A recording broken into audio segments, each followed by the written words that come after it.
Hello everyone, कैसे हो आप सब लोग। आई होप कि आप सभी बहुत अच्छे होंगे। तो आज की वीडियो में हम लोग यहाँ पे बात करेंगे अपने इंस्ट्रूमेंटल मेथड ऑफ एनालिसिस के यूनिट नंबर 1 के बारे में, जिसमें यहाँ पे हम लोग इस बार क्या करने वाले हैं कि यूनिट 1 के आप लोग के जो इंपॉर्टेंट क्वेश्चंस आए, यानी कि ऐसे क्वेश्चन जो कि एग्जाम में आप लोग को रिपीटेडली देखने को मिलते रहते हैं, उन सभी क्वेश्चन का आंसर हम लोग यहाँ पे आज की वीडियो में देखने वाले हैं। यानी इस बार हम यहाँ पे क्या करेंगे कि आप लोग के 7 सेमेस्टर के जो भी सब्जेक्ट हैं उनको हम लोग यहाँ पर इस चैनल पर इंपॉर्टेंट क्वेश्चन के परस्पेक्टिव से कवर करने वाले हैं। अब यहाँ पे देखिए, आप लोग को बिल्कुल भी परेशान होने की जरूरत नहीं है। अगर आप लोग यहाँ पे जैसे दिखे, अगर हम लोग यूनिट 1 की बात करें तो यूनिट 1 में आप लोग को दो टॉपिक देखने को मिलते हैं। पहला हो गया यूवी विजुअल स्पेक्ट्रोस्कोपी, दूसरा हो गया फ्लोरीमेट्री। तो अगर आप लोग चाहते हो कि इसके अंदर जो एक एक टॉपिक है आप हर एक सिंगल टॉपिक को पढ़ना चाहते हो, तो उसके लिए आप लोग को परेशान होने की जरूरत नहीं, क्योंकि इसका ऑलरेडी जो डिटेल वीडियो है, यानी जहां पे हर एक सिंगल टॉपिक आप लोग को कवर देखने को मिलेगा, वो ऑलरेडी हमने प्रिपेयर करी हुई थी लास्ट ईयर ही। ठीक है, जो कि आप लोग को यहाँ पे डिस्क्रिप्शन बॉक्स और कमेंट बॉक्स में लिंक होगी। ठीक है, उसकी पूरी प्लेलिस्ट हमारे दूसरे चैनल इम्परफेक्ट फार्मेसी 2.0 पर अवेलेबल है। तो अगर आप लोग यहाँ पे एकदम डिटेल में सारे टॉपिक्स को देखना चाहते हो तो आप उस वीडियो को देख सकते हो, और अगर आप लोग यहाँ पे इन्हीं टॉपिक्स को इंपॉर्टेंट क्वेश्चंस के पर्सपेक्टिव से देखना चाहते हो, ठीक है, तो आप लोग यहाँ पे इस वीडियो को देख सकते हो। अब देखिए, इसकी जो भी नोट्स वगैरह होगी, ठीक है, तो इसकी जो भी नोट्स वगैरह है तो वो कैसे क्या मिलनी है, तो उसके लिए भी देखिए आप लोग यहाँ पे जो 7 सेम का इंट्रोडक्शन वीडियो है उसको थोड़ा सा प्लीज देख लीजिएगा। बाकी मैंने डिस्क्रिप्शन और कमेंट बॉक्स में भी लिंक लगा ली है, ठीक है, तो उसको आप यहाँ पे देख लीजिएगा। बाकी बाकी अगर हम लोग यहाँ पे बात करें तो देखिए, अब जैसे इसका जो डिटेल वीडियो है वो हमने ऑलरेडी कवर कर ही दिया है। तो अब यहाँ पे इस वीडियो में हम लोग क्या करेंगे, इस वीडियो में यहाँ पे जो भी इंपॉर्टेंट क्वेश्चन होते हैं उनके पर्सपेक्टिव से यहाँ पे इस यूनिट 1 को कवर कर लेंगे। और यहाँ पे यूनिट 1 आप लोग की सिंगल एक ही वीडियो में कवर हो जाएगी। ठीक है, वहाँ पे पार्ट वाइज थोड़ा सा आप लोग को देखने को मिल जाएगा। तो वहाँ जिनको डिटेल में पढ़ना है वो यहाँ पे दूसरे वाले चैनल पे जाके देख सकते हैं, और जिनको यहाँ पे इंपॉर्टेंट क्वेश्चन के पर्सपेक्टिव से पढ़ना है वो यहाँ पे इसी चैनल पे कंटिन्यू कर सकते हैं। बाकी देखिए, इन सारी बातों के साथ मेरा नाम है हर्षित पांडे। आप लोग कॉपी पेन लेके बैठ जाइए और हम लोग अपना आज का वीडियो स्टार्ट करते हैं।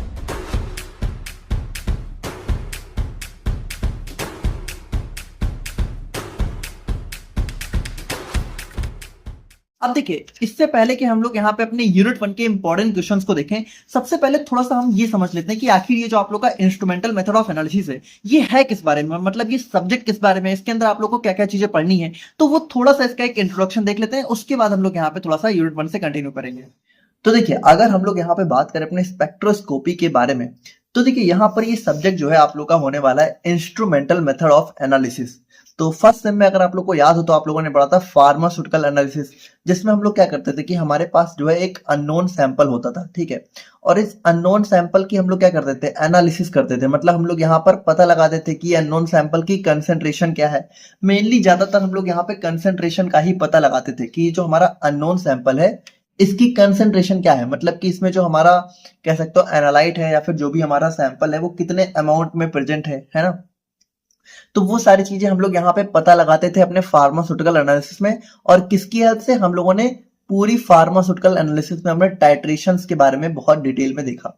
ठीक है, तो अब देखिए, अब अगर हम लोग यहाँ पे बात करें तो ये जो हमारा इंस्ट्रूमेंटल मेथड ऑफ एनालिसिस है इसमें भी हम लोग क्या करेंगे, इसमें भी हम लोग यहाँ पे अपने अननोन सैंपल्स को आइडेंटिफाई करेंगे। ठीक है, आइडेंटिफाई करेंगे, लेकिन यहाँ पे आइडेंटिफाई करने के लिए हम लोग क्या करेंगे, यहाँ पे हम लोग अपने कुछ इंस्ट्रूमेंट्स का यूज करेंगे। ठीक है, तो देखिए, जब हम लोग यहाँ पे इंस्ट्रूमेंट्स का यूज करके अपने सैंपल को एनालाइज करते हैं तो उसी वो सारी चीजें हमारी आ जाती हैं इंस्ट्रूमेंटल मेथड ऑफ एनालिसिस के अंदर। अब इसके अंदर भी मेनली हम लोग बात करें तो देखिए बहुत सारे टाइप हो सकते हैं, लेकिन जो पूरा आप लोग का 7 सेम है इसमें आप लोग को 2 ही टाइप के इंस्ट्रूमेंटेशन मेथड ऑफ एनालिसिस के बारे में पढ़ना है, जिसमें एक हमारा हो जाता है स्पेक्ट्रोस्कोपिक मेथड ऑफ एनालिसिस, ठीक है, जिसको स्पेक्ट्रोस्कोपी बोल सकते हैं, और दूसरा हो जाता है क्रोमेटोग्राफिक मेथड ऑफ एनालिसिस, जिसको हम लोग क्रोमेटोग्राफी बोल सकते हैं। तो क्रोमेटोग्राफी और स्पेक्ट्रोस्कोपी, इन्हीं दोनों के बारे में आप लोग को पूरे 7 सेम में बहुत डिटेल में पढ़ना है। और इसमें भी अगर हम लोग यहाँ पे बात करें तो देखिए, जो यूनिट नंबर 1 और 2 है इसमें आप लोग को स्पेक्ट्रोस्कोपी के बारे में पढ़ना है, इसके बहुत अलग अलग टाइप होते हैं। और दूसरा यहाँ पे यूनिट 3, यूनिट 4, यूनिट 5 में आप लोग को पढ़ना है क्रोमेटोग्राफी के बारे में। तो यहाँ पे देखिए हमने अपने इंस्ट्रूमेंटल मेथड ऑफ एनालिसिस को तो समझ लिया है, लेकिन अब अगर आप लोग यहाँ पे देखेंगे तो इस पूरे के पूरे इंस्ट्रूमेंटल में आप लोग को दो ही टॉपिक्स पढ़ने हैं, स्पेक्ट्रोस्कोपी और क्रोमेटोग्राफी। तो अब यहाँ पे देखिए जैसे यूनिट 1 आप लोग का स्पेक्ट्रोस्कोपी के बारे में, यूनिट 1 और यूनिट 2 स्पेक्ट्रोस्कोपी के बारे में। तो अब यहाँ पे जैसे स्पेक्ट्रोस्कोपी का एक टाइप है यूवी विजुअल स्पेक्ट्रोस्कोपी, ठीक है, फिर एक है हमारा फ्लोरीमेट्री। तो अब इन सबको भी देखने से पहले थोड़ा सा स्पेक्ट्रोस्कोपी का आइडिया ले लेते हैं। देखिए पहले थोड़ा सा बेसिक हम लोग समझ लेते हैं ना, ताकि आप लोग का एक बिल्डअप हो जाए। उसके बाद हम लोग यहाँ पे इंपॉर्टेंट क्वेश्चंस के पर्सपेक्टिव से सारी चीजों को देख लेंगे। तो सबसे पहले हम लोग यहाँ पे एक स्पेक्ट्रोस्कोपी का इंट्रोडक्शन देख लेते हैं कि स्पेक्ट्रोस्कोपी आखिर क्या चीज होती है, इसमें हम लोग कैसे सैंपल के एनालिसिस करते हैं। उसके बाद हम लोग यहाँ पे बात करेंगे अपने यूवी विजुअल स्पेक्ट्रोस्कोपी और ये जो भी हमारे इंपॉर्टेंट क्वेश्चन दे रखे हैं इनके बारे में हम लोग उसके बाद बात करेंगे। तो अगर हम लोग यहाँ पे बात करें अपने स्पेक्ट्रोस्कोपी के बारे में, तो यहाँ पे देखिए सबसे पहले हम लोग स्पेक्ट्रोस्कोपी को देखते हैं आखिर ये होता क्या है। तो देखिए ये हमारा एक साइंटिफिक टेक्निक है used to study the interaction between electromagnetic radiation and atoms और मॉलिक्यूल्स ऑफ अ सब्सटेंस। अब देखिए इसको थोड़ा सा हम लोग यहाँ पे देखते हैं एक्चुअल में इसमें होता क्या है। तो देखिए कोई भी हमारे स्पेक्ट्रोस्कोपी हो, ठीक है, तो जितने भी टाइप के हमारे स्पेक्ट्रोस्कोपिक मेथड ऑफ एनालिसिस हम लोग देखने वाले हैं उन सब में हमें जो है ये कॉमन चीज देखने को मिलेगी, यानी कि ये एक पार्ट होता है, इंस्ट्रूमेंटेशन होता है स्पेक्ट्रोस्कोपी का। मतलब कि जितने भी हमारे स्पेक्ट्रोस्कोपी के टाइप होते हैं उनमें हम लोग को ये सारी चीजें जो है कॉमन देखने को मिलती है, जिसमें सबसे पहला हमारा होता है एक लाइट सोर्स, दूसरा होता है मोनोक्रोमेटर, तीसरा होता है सैंपल होल्डर, फोर्थ होता है डिटेक्टर और फिफ्थ होता है हमारे यहाँ पे रिकॉर्डर। अब इसको थोड़ा समझिएगा। देखिए स्पेक्ट्रोस्कोपी में हम लोग क्या कर रहे हैं भाई, हम लोग यहाँ पे अपने सैंपल को हमें एनालाइज करना है, उसकी कंसेंट्रेशन पता लगानी है, या फिर मान ली कह सकते हो कभी कभी हम लोग यहाँ पे सैंपल की क्वालिटेटिव एनालिसिस भी करते हैं, मतलब कि सैंपल का भी पता लगाते हैं कि सैंपल है कौन सा, लेकिन ज्यादातर हम लोग ये पता लगाते हैं कि सैंपल की कंसेंट्रेशन कितनी है। तो अब देखिए हम लोग करते क्या है, हम लोग यहाँ पे जो है स्पेक्ट्रोस्कोपी का मतलब है लाइट, ठीक है, लाइट की हेल्प से सैंपल को एनालाइज करना। तो हम लोग करते क्या है भाई, लाइट की हेल्प से एनालाइज करना है तो सबसे पहले हमें लाइट चाहिए होगी। तो लाइट हमारे पास होता है एक लाइट सोर्स, ठीक है, जो कि हमें लाइट प्रोवाइड करता है। अब देखिए कहने को हम लोग लाइट बोलते हैं बट ये हमारी होते हैं इलेक्ट्रोमैग्नेटिक रेडिएशंस, ठीक है। तो इसमें बहुत ही अलग अलग टाइप्स होते हैं बट अभी आप लोग सिंपली लाइट समझो। तो हमारा जितने भी टाइप के स्पेक्ट्रोस्कोपी है उसमें सबसे पहले हमारा एक होता है लाइट सोर्स, जिसमें से हमारी लाइट पास होती है। अब यहाँ पे सेकंड हमारा इंस्ट्रूमेंट आ जाता है मोनोक्रोमेटर। अब देखिए मोनोक्रोमेटर क्या होता है, देखिए यहाँ पर ये जो लाइट सोर्स है ना, इससे जो हमारी लाइट पास होती है तो इसके अंदर बहुत सारी अलग अलग टाइप की इलेक्ट्रोमैग्नेटिक रेडिएशन देखने को मिलती है। जैसे मान लीजिए कि जो हमारी लाइट पास हो रही है, ठीक है, तो इस लाइट में ना यूवी रेडिएशन भी हो सकती हैं, विजिबल रेडिएशन भी हो सकती हैं, ठीक है, यूवी लाइट, विजिबल लाइट भी हो सकती है, इंफ्रारेड लाइट भी हो सकती है। तो अब देखिए अब इसमें क्या है ना कि हमें जो है सारी की सारी एक साथ नहीं चाहिए होती हैं। जैसे मान लीजिए कि अगर हम लोग जो है, जैसे मान लीजिए हमारा लाइट सोर्स है, ठीक है, और हम लोग यूवी विजुअल स्पेक्ट्रोस्कोपी का यूज कर रहे हैं। तो देखिए यूवी विजुअल का नाम ही क्या है, यूवी विजुअल, यानी कि मान लीजिए ये जो लाइट हमारी पास हो रही है, अगर मान लीजिए इसके अंदर बहुत सारी अलग अलग रेडिएशन हैं, तो हमें चाहिए कौन सी होगी, हमें सिर्फ यूवी और विजुअल। देखिए ये दोनों अलग अलग होते हैं, हमें या तो यूवी या तो विजुअल या फिर कभी कभी दोनों भी हम लोग साथ में ले लेते हैं। तो हमें जो है कह सकते हो इन्हीं दोनों इलेक्ट्रोमैग्नेटिक रेडिएशंस का काम होता है। तो यहाँ पे मोनोक्रोमेटर करता क्या है, मोनोक्रोमेटर ये जो हमारा लाइट सोर्स होता है, ठीक है, जिसमें बहुत सारी अलग अलग टाइप की इलेक्ट्रोमैग्नेटिक रेडिएशंस हो सकती हैं, उनमें से जो हमारा मेन काम का होता है, जो कि हमारे कह सकते हो हमें चाहिए होता है, उस वाली रेडिएशंस को पकड़ता है, ठीक है, और उसको जो है आगे पास करता है। यानी कि देखिए यहाँ पे बहुत सारी अलग अलग जो है रेडिएशन जा रही थी, लेकिन मोनोक्रोमेटर ने क्या किया, इन सब में से किसी एक पार्टिकुलर वाली को चूज किया और उसको यहाँ पर आगे पास किया। अब देखिए मोनोक्रोमेटर ना, इसके अंदर हमारा कह सकते हो एक कॉम्बिनेशन होता है, निकोल प्रिज्म होता है, ठीक है, एंट्री और एग्जिट स्लिट्स होते हैं। तो उसको भी हम लोग डिटेल में देखेंगे, अभी हम लोग एक जनरल इंस्ट्रूमेंटेशन देख रहे हैं। तो मोनोक्रोमेटर क्या होता है, हमारा जो है कह सकते हो पॉलीक्रोमेटिक लाइट को मोनोक्रोमेटिक लाइट में कन्वर्ट करता है, यानी कि जो हमारी अलग अलग टाइप की रेडिएशंस होती हैं उनमें से कोई किसी पार्टिकुलर वाली को चूज करके उसको आगे भेजता है। अब यहाँ पे देखिए जब मोनोक्रोमेटर से हमारी रेडिएशंस आगे गई तो अब हमारे पास फाइनली होता है हमारा सैंपल। अब बहुत ध्यान से समझिएगा, देखिए ये जो सैंपल है अब इसी को हमें एनालाइज करना है कि आखिर इसकी कंसेंट्रेशन कितनी है। अब मान लीजिए जैसे कि ये हमारा सैंपल है, ठीक है, और इससे मान लीजिए कि हम लोगों ने जैसे ही लाइट पास करी, ठीक है, देखिए हमारी लाइट पास हो रही है यहाँ से।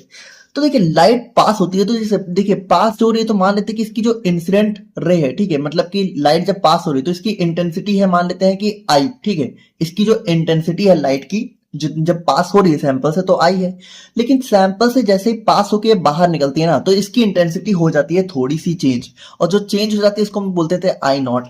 अब यहाँ पर देखिए यही सारा खेल यहीं पे है कि जो आई हमारी लाइट पास हो रही है, ठीक है, और निकलने के बाद ये जो चेंज हो रही है, तो आखिर ये चेंज क्यों हुई? तो देखिए चेंज इसलिए हुई क्योंकि देखिए जब सैंपल के अंदर हमारी जब लाइट गई ना, तो सैंपल के अंदर भाई हमारा जो है कह सकते हो जो भी सैंपल हमें एनालाइज करना है, ठीक है, वो प्रेजेंट था। अब जब वो प्रेजेंट था ना, तो उसने क्या किया, उसने यहाँ पर थोड़ी सी लाइट को कर लिया एब्जॉर्ब। यानी कि देखिए मान लीजिए कि यहाँ पर हमारी 100 इंटेंसिटी की लाइट पास हुई, ठीक है, समझने के लिए समझिए कि 100 इंटेंसिटी की लाइट हम लोगों ने पास करी सैंपल से, लेकिन यहाँ पर सैंपल ने क्या किया, कह सकते हो कि 10 या 20 इंटेंसिटी अपने पास एब्जॉर्ब कर ली, और बाकी बचेगी कितनी, जितनी एब्जॉर्ब कर ली उतनी, मान लेते कि 20 इसने एब्जॉर्ब कर ली, तो अभी जो बाहर निकलेगी ना वो हमारी 80 इंटेंसिटी की लाइट ही निकलेगी। तो यहाँ पे देखिए क्या हुआ, यहाँ पे 20 इंटेंसिटी की लाइट सैंपल ने एब्जॉर्ब कर ली। अब यहाँ पे देखिए कंसंट्रेशन का मतलब क्या है कि अगर इसकी कंसंट्रेशन कम होगी तो लाइट को कम एब्जॉर्ब करेगा, अगर इसकी कंसंट्रेशन ज्यादा होगी तो ये लाइट को और ज्यादा एब्जॉर्ब करेगा। जैसे मान लीजिए सैंपल में कंसंट्रेशन बहुत ज्यादा है, तो हो सकता है 100 में से 50 इंटेंसिटी तक की लाइट एब्जॉर्ब हो जाए, और बाहर कितने निकले, बाहर भी 50 निकले। हो सकता है 60 तक एब्जॉर्ब कर ले तो बाहर 40 निकलेगी। तो देखिए इस हिसाब से जो कह सकते हो कितनी लाइट ये सैंपल हमारा एब्जॉर्ब कर ले रहा है, उसके बेसिस पे आगे क्या होता है, उसके बेसिस पे ही हम लोग यहाँ पे सैंपल की कंसंट्रेशन को बताते हैं। तो देखिए जो सैंपल की कंसंट्रेशन को बताते कैसे हैं कि जो लाइट हमारी अब आगे चल के जो है निकलती है सैंपल से, ठीक है, तो यहाँ पे हमारा होता है डिटेक्टर। अब ये डिटेक्टर क्या करता है, ये डिटेक्टर कह सकते हो लाइट को इलेक्ट्रिकल सिग्नल्स में कन्वर्ट करता है। मतलब कि जो लाइट रे पास हो रही है, ठीक है, उसको क्या करता है, इलेक्ट्रिकल सिग्नल्स में कन्वर्ट करता है, और ये इलेक्ट्रिकल सिग्नल्स में ऐसे कन्वर्ट करता है कि यहाँ पे मान लीजिए कि ये कैलकुलेट करता है कि कितनी लाइट हमारी यहाँ पे मिसिंग है, ठीक है। तो उन सारी चीजों को कैलकुलेट करके फिर हमारा एक रिकॉर्डर होता है। इस रिकॉर्डर पे क्या होता है, इस रिकॉर्डर मतलब ये हमारा एक कंप्यूटर टाइप का डिवाइस होता है, और इसी पे जो डिटेक्टर ने जो भी डिटेक्ट किया होता है वो सारी चीजें इस कंप्यूटर में हमें जो है ग्राफ या फिर इसी को स्पेक्ट्रम बोल सकते हैं, ठीक है, इस ग्राफ या फिर स्पेक्ट्रम के फॉर्म में हमें शो हो जाती हैं। और इस स्पेक्ट्रम से हम लोग क्या होता है, हम लोग यहाँ पे पता लगा लेते हैं कि हमारी कितनी लाइट यहाँ पे कह सकते हो एब्जॉर्ब हुई या फिर ट्रांसमिट हुई, और उसी के बेसिस पे हम लोग यहाँ पे सैंपल की कंसंट्रेशन को पता लगा लेते हैं। तो देखिए ये एक जनरल ओवरव्यू था समझने के लिए, बाकी इसमें बहुत सारी चीजें होती हैं तो वो सारी चीजें हम लोग देखेंगे। बाकी अब हम लोग थोड़ा सा जो है इसकी डेफिनेशन को समझते हैं, तब आप लोग शायद जो है ज्यादा क्लियर समझ पाओगे। तो देखिए स्पेक्ट्रोस्कोपी हमारा एक साइंटिफिक मेथड होता है जिसमें क्या होता है, जिसमें हमारा जो इंटरेक्शन होता है किसके बीच में होता है भाई, देखिए ये जो हमारा इलेक्ट्रोमैग्नेटिक रेडिएशन है, तो यही हमारी लाइट है, ठीक है। तो यहाँ पे देखिए जो रेडिएशन पास हो रही है इसके बीच में, और जो एटम्स और मॉलिक्यूल्स, यानी कि देखिए जो हमारा सैंपल है इसके अंदर जो भी सब्सटेंस है, ठीक है, जो भी हमारा कंसंट्रेशन है उसके अंदर क्या होता है भाई, कोई भी सब्सटेंस है उसमें एटम्स या मॉलिक्यूल्स ही तो होंगे। तो एटम्स और लाइट के बीच में क्या होता है, एक इंटरेक्शन होता है। इंटरेक्शन होने पे क्या होता है, लाइट थोड़ी सी एब्जॉर्ब हो जाती है सैंपल के थ्रू, ठीक है, और जो बचती है वो यहाँ पे ट्रांसमिट कर दी जाती है, और उसी के बेसिस पे हम लोग सैंपल की कंसंट्रेशन को पता लगा लेते हैं। तो यहाँ पे देखिए वही चीज है कि इन स्पेक्ट्रोस्कोपी हम लोग देखें कि क्या क्या होता है। तो देखिए ध्यान से देखिए क्या क्या होता है स्टेप बाय स्टेप। तो सबसे पहले हमारी एक रेडिएशन जो है पास करी जाती है। अब ये रेडिएशन हमारी यूवी रेडिएशन हो सकती है, इंफ्रारेड हो सकती है, डिपेंड करता है, अलग अलग टाइप होते हैं। जैसे कि देखिए अगर आप लोग देखो तो एक हमारा टाइप हो गया यूवी विजिबल स्पेक्ट्रोस्कोपी। इसका मतलब क्या है, इस वाली स्पेक्ट्रोस्कोपी में हम लोग यूवी विजिबल रेडिएशन का यूज करेंगे। और एक हमारा देखिए आईआर यानी कि इंफ्रारेड स्पेक्ट्रोस्कोपी, तो इसमें हम लोग यहाँ पे इंफ्रारेड लाइट का यूज करेंगे। तो देखिए ये दोनों में भी कंफ्यूज मत होइए, इसको भी अभी हम लोग डिस्कस कर रहे हैं कि ये क्या होता है। तो यहाँ पे देखिए वही चीज है कि सबसे पहले हमारी रेडिएशन पास होती है सैंपल से, ठीक है, सैंपल से हमारी रेडिएशन पास हो गई। दूसरे सेकंड स्टेप में क्या होता है, some part of radiation is absorbed और इमिटेड। अब देखिए ये जो सैंपल है ना, तो सैंपल जो है दो चीजें कर सकता है, या तो जो लाइट है उसको एब्जॉर्ब भी कर सकता है, या तो देखिए जब लाइट इसने थोड़ी बहुत एब्जॉर्ब कर ली तो बची हुई लाइट को इमिट कर देगा। तो चाहे एब्जॉर्बेंस को कैलकुलेट करें चाहे इमिटेंस को कैलकुलेट करें, दोनों के बेसिस पे ही हम लोग यहाँ पे सैंपल की कंसंट्रेशन को पता लगा सकते हैं। तो देखिए इसके अलग अलग टाइप भी होते हैं, हम लोग एब्जॉर्बेंस को भी पढ़ेंगे, इमिटेंस को भी पढ़ेंगे, सब चीजें देखेंगे। और उसके बाद देखिए उसके बाद नेक्स्ट हमारा क्या होता है, instruments detect the intensity of wavelength absorb. यानी कि यहाँ पे देखिए अभी जो हमारा डिटेक्टर होता है ये हमारा पता लगाता है कि कितनी लाइट हमारी एब्जॉर्ब हुई या फिर इमिट हुई, ठीक है। उसके बाद यहाँ पे डाटा हमारा स्पेक्ट्रम मतलब कुछ नहीं, हमारा ग्राफ के फॉर्म में रिकॉर्ड हो जाता है, और स्पेक्ट्रम को एनालाइज करके हम लोग यहाँ पे सैंपल को आइडेंटिफाई या फिर क्वांटिफाई, यानी कि या तो सैंपल के हम लोग क्वालिटेटिव एनालिसिस भी कर सकते हैं, क्वालिटेटिव का मतलब आइडेंटिफाई करना कि हमारा सैंपल कौन सा है, और क्वांटिफाई यानी कि क्वांटिटेटिव एनालिसिस भी कर सकते हैं कि सैंपल कितने अमाउंट में प्रेजेंट है। तो ये दोनों चीजें हमारे स्पेक्ट्रोस्कोपी के थ्रू हम लोग यहाँ पे कर सकते हैं। तो आई होप कि आप लोग को यहाँ पे स्पेक्ट्रोस्कोपी का एक बेसिक ओवरव्यू समझ में आ गया होगा, ताकि अब हम लोग यहाँ पे थोड़ा बात करते हैं अपने इलेक्ट्रोमैग्नेटिक रेडिएशंस के बारे में। तो देखिए इलेक्ट्रोमैग्नेटिक रेडिएशंस क्या होते हैं, ये हमारी कुछ नहीं है, एक फॉर्म ऑफ एनर्जी है जो कि हमारे स्पेस में एज वेव्स ट्रैवल करती हैं। देखिए होता ही हमारा लाइट ही है, बस लाइट के अंदर जब हम लोग डिटेल में जाते हैं तो हमारी इलेक्ट्रोमैग्नेटिक रेडिएशंस होती हैं। बाकी देखिए ये सारी हमारी स्पीड ऑफ लाइट, मतलब कि लाइट की स्पीड से ट्रैवल करते हैं, क्योंकि देखिए बेसिकली है ये लाइट ही। और एग्जांपल की बात करें तो हमारा एक्सरे, माइक्रोवेव, यूवी रेज, ये सारी हमारी अलग अलग टाइप की इलेक्ट्रोमैग्नेटिक रेडिएशंस हो जाती हैं। तो यहाँ पे अगर आप लोग देखो तो यहाँ पे आप थोड़ा सा ध्यान से समझिएगा कि देखिए जैसे जैसे हम लोग यहाँ पे क्या होता है, हमें बहुत अलग अलग टाइप की इलेक्ट्रोमैग्नेटिक रेडिएशन देखने को मिलती है, और सभी में देखिए क्या होता है, सभी की वेवलेंथ यहाँ पे बहुत ही डिफरेंट होती है। जैसे कि अगर हम लोग गामा रेज की बात करें तो यहाँ पे देखिए गामा रेज की वेवलेंथ हमारी बहुत ही शॉर्ट होती है, ठीक है। मतलब कि इसमें देखिए फ्रीक्वेंसी ज्यादा होती है, वेवलेंथ शॉर्ट होती है, ठीक है। फ्रीक्वेंसी मतलब कि कितनी ज्यादा वेव्स बन रही हैं, तो यहाँ पे देखिए वेव्स बहुत ज्यादा बन जा रही हैं, लेकिन हमारा वेवलेंथ यहाँ पे काफी छोटी है। वेवलेंथ मतलब कि ये देखिए एक वेव से दूसरे वेव के बीच में जो डिस्टेंस है, ठीक है, यहां से यहां तक का जो डिस्टेंस है वो हमारा वेवलेंथ हो गया। तो वेवलेंथ देखिए बहुत ही कम है, लेकिन इंटेंसिटी बहुत ही ज्यादा है, फ्रीक्वेंसी बहुत ही ज्यादा है। तो यहाँ पे देखिए जैसे जैसे हम लोग आगे बढ़ते हैं, जैसे गामा रे हो गया, एक्सरे हो गया, UV ray, visible light, infrared, microwaves, radio waves, तो धीरे धीरे क्या होता है कि वेवलेंथ हमारी यहाँ पे बढ़ती चली जाती है। बाकी देखिए इसका हमें कुछ खास काम नहीं है, इसको बस आप समझिए कि हमारी अलग अलग टाइप की जो है इलेक्ट्रोमैग्नेटिक रेडिएशन हमें देखने को मिलती हैं। और बाकी देखिए इनकी वेवलेंथ भी हमारी दी हुई है, जैसे कि इसकी वेवलेंथ हमारी 10⁻⁻12 मीटर होती है, और बढ़ते बढ़ते यहाँ पर ये बढ़ती ही चली जाती है, ठीक। तो बाकी देखिए जो हमारा यूवी रीजन होता है, ठीक है, तो यूवी रीजन की वेवलेंथ हमारी 200 से 400 नैनोमीटर तक देखने को मिलती है। विजिबल की हमारी 400 से 800, और यूवी विजिबल अगर दोनों को कंबाइन कर दे तो 200 से लेके 800 नैनोमीटर तक हमें देखने को मिलती है। और विजिबल लाइट को ही हम लोग यहाँ पे विबग्योर आप लोगों को पता होना चाहिए, violet, indigo, blue, green, yellow, orange, red, ठीक है। तो यही सारी हमारी विजिबल लाइट होती है। तो बेसिकली हमारा यूवी और विजिबल लाइट, इन दोनों को ही हमें अपने यूवी विजिबल स्पेक्ट्रोस्कोपी के अंदर पढ़ना है। तो यहाँ पे देखिए अब आप लोग स्पेक्ट्रोस्कोपी और जो भी आप लोग का ये सब्जेक्ट है उसका एक बेसिक आइडिया आप लोग को लग चुका होगा। अब हम लोग यहाँ पे अपने इंपॉर्टेंट क्वेश्चंस को देखते हैं। तो सबसे पहला क्वेश्चन आप लोग का आ जाता है कॉन्सेप्ट ऑफ इलेक्ट्रॉनिक ट्रांजिशन के ऊपर। तो सबसे पहले हम लोग यहाँ पे अपने इस टॉपिक को देखते हैं। अगर हम लोग यहाँ पे बात करें अपने इलेक्ट्रॉनिक ट्रांजिशन के बारे में, तो इसको भी थोड़ा सा ध्यान समझिएगा। In UV visible spectroscopy, an electronic transition refers to the movement of an electron from a lower energy molecular orbital to a higher energy molecular orbital when a molecule absorbs ultraviolet or visible light. अब थोड़ा ध्यान से समझिए, देखिए होता क्या है, जैसे मान लीजिए कि हम लोग यूवी विजुअल स्पेक्ट्रोस्कोपी पढ़ने वाले हैं। अब यहाँ पे होगा क्या, जैसे मान लीजिए हमारा सैंपल है, ठीक है, तो इसमें जैसे ही यूवी या विजिबल लाइट पास होगी, तो पास होने पे होगा क्या कि हमारे मान लीजिए सैंपल है, ठीक है, सैंपल के अंदर हमारे इलेक्ट्रॉन्स होंगे, ठीक है, मान लेते हैं हमारे इलेक्ट्रॉन्स हैं। तो इलेक्ट्रॉन्स होता क्या है, जैसे ही लाइट को एब्जॉर्ब करते हैं, थोड़ा ध्यान समझिएगा कि लाइट को जैसे एब्जॉर्ब करते हैं ना, तो ये लो एनर्जी से हाई एनर्जी में क्या होता है, ट्रांजिशन मतलब इनका देखने को मिलता है। मतलब कि ये लो एनर्जी ऑर्बिटल से हाई एनर्जी ऑर्बिटल में क्या होते हैं, ट्रांसफर हो जाते हैं, या फिर इनका ट्रांजिशन हो जाता है। तो इसी चीज को हम लोग बोलते हैं इलेक्ट्रॉनिक ट्रांजिशन। बाकी देखिए इस थोड़ा सा समझिएगा, वैसे आप लोग कंफ्यूज हो सकते हो, बट अगर आप लोगों ने मॉलिक्यूलर ऑर्बिटल थ्योरी पढ़ी है 11th-12th में, एमओटी, ठीक है, तो आप लोग समझ लोगे। बट उतना देखिए डिटेल में हमें जाने की जरूरत भी नहीं है। आप लोग सिंपली समझो कि लोअर एनर्जी से हायर एनर्जी में क्या होता है, जो हमारे इलेक्ट्रॉन्स हैं वो मूव करते हैं, कब, जब यहाँ पे लाइट को एब्जॉर्ब करते हैं, ठीक है। हम लोगों ने देखा ना भाई कि हमारी लाइट पास होती है तो लाइट एब्जॉर्ब होती है सैंपल के थ्रू, और जब लाइट एब्जॉर्ब होती है तो इलेक्ट्रॉन्स क्या होते हैं, लो एनर्जी मॉलिक्यूलर ऑर्बिटल से हाई एनर्जी मॉलिक्यूलर ऑर्बिटल में जंप करते हैं, या फिर ट्रांजिशन होता है इनका। अब यहाँ पे देखिए समझना ये है कि लो एनर्जी क्या होता है, हाई एनर्जी क्या होता है।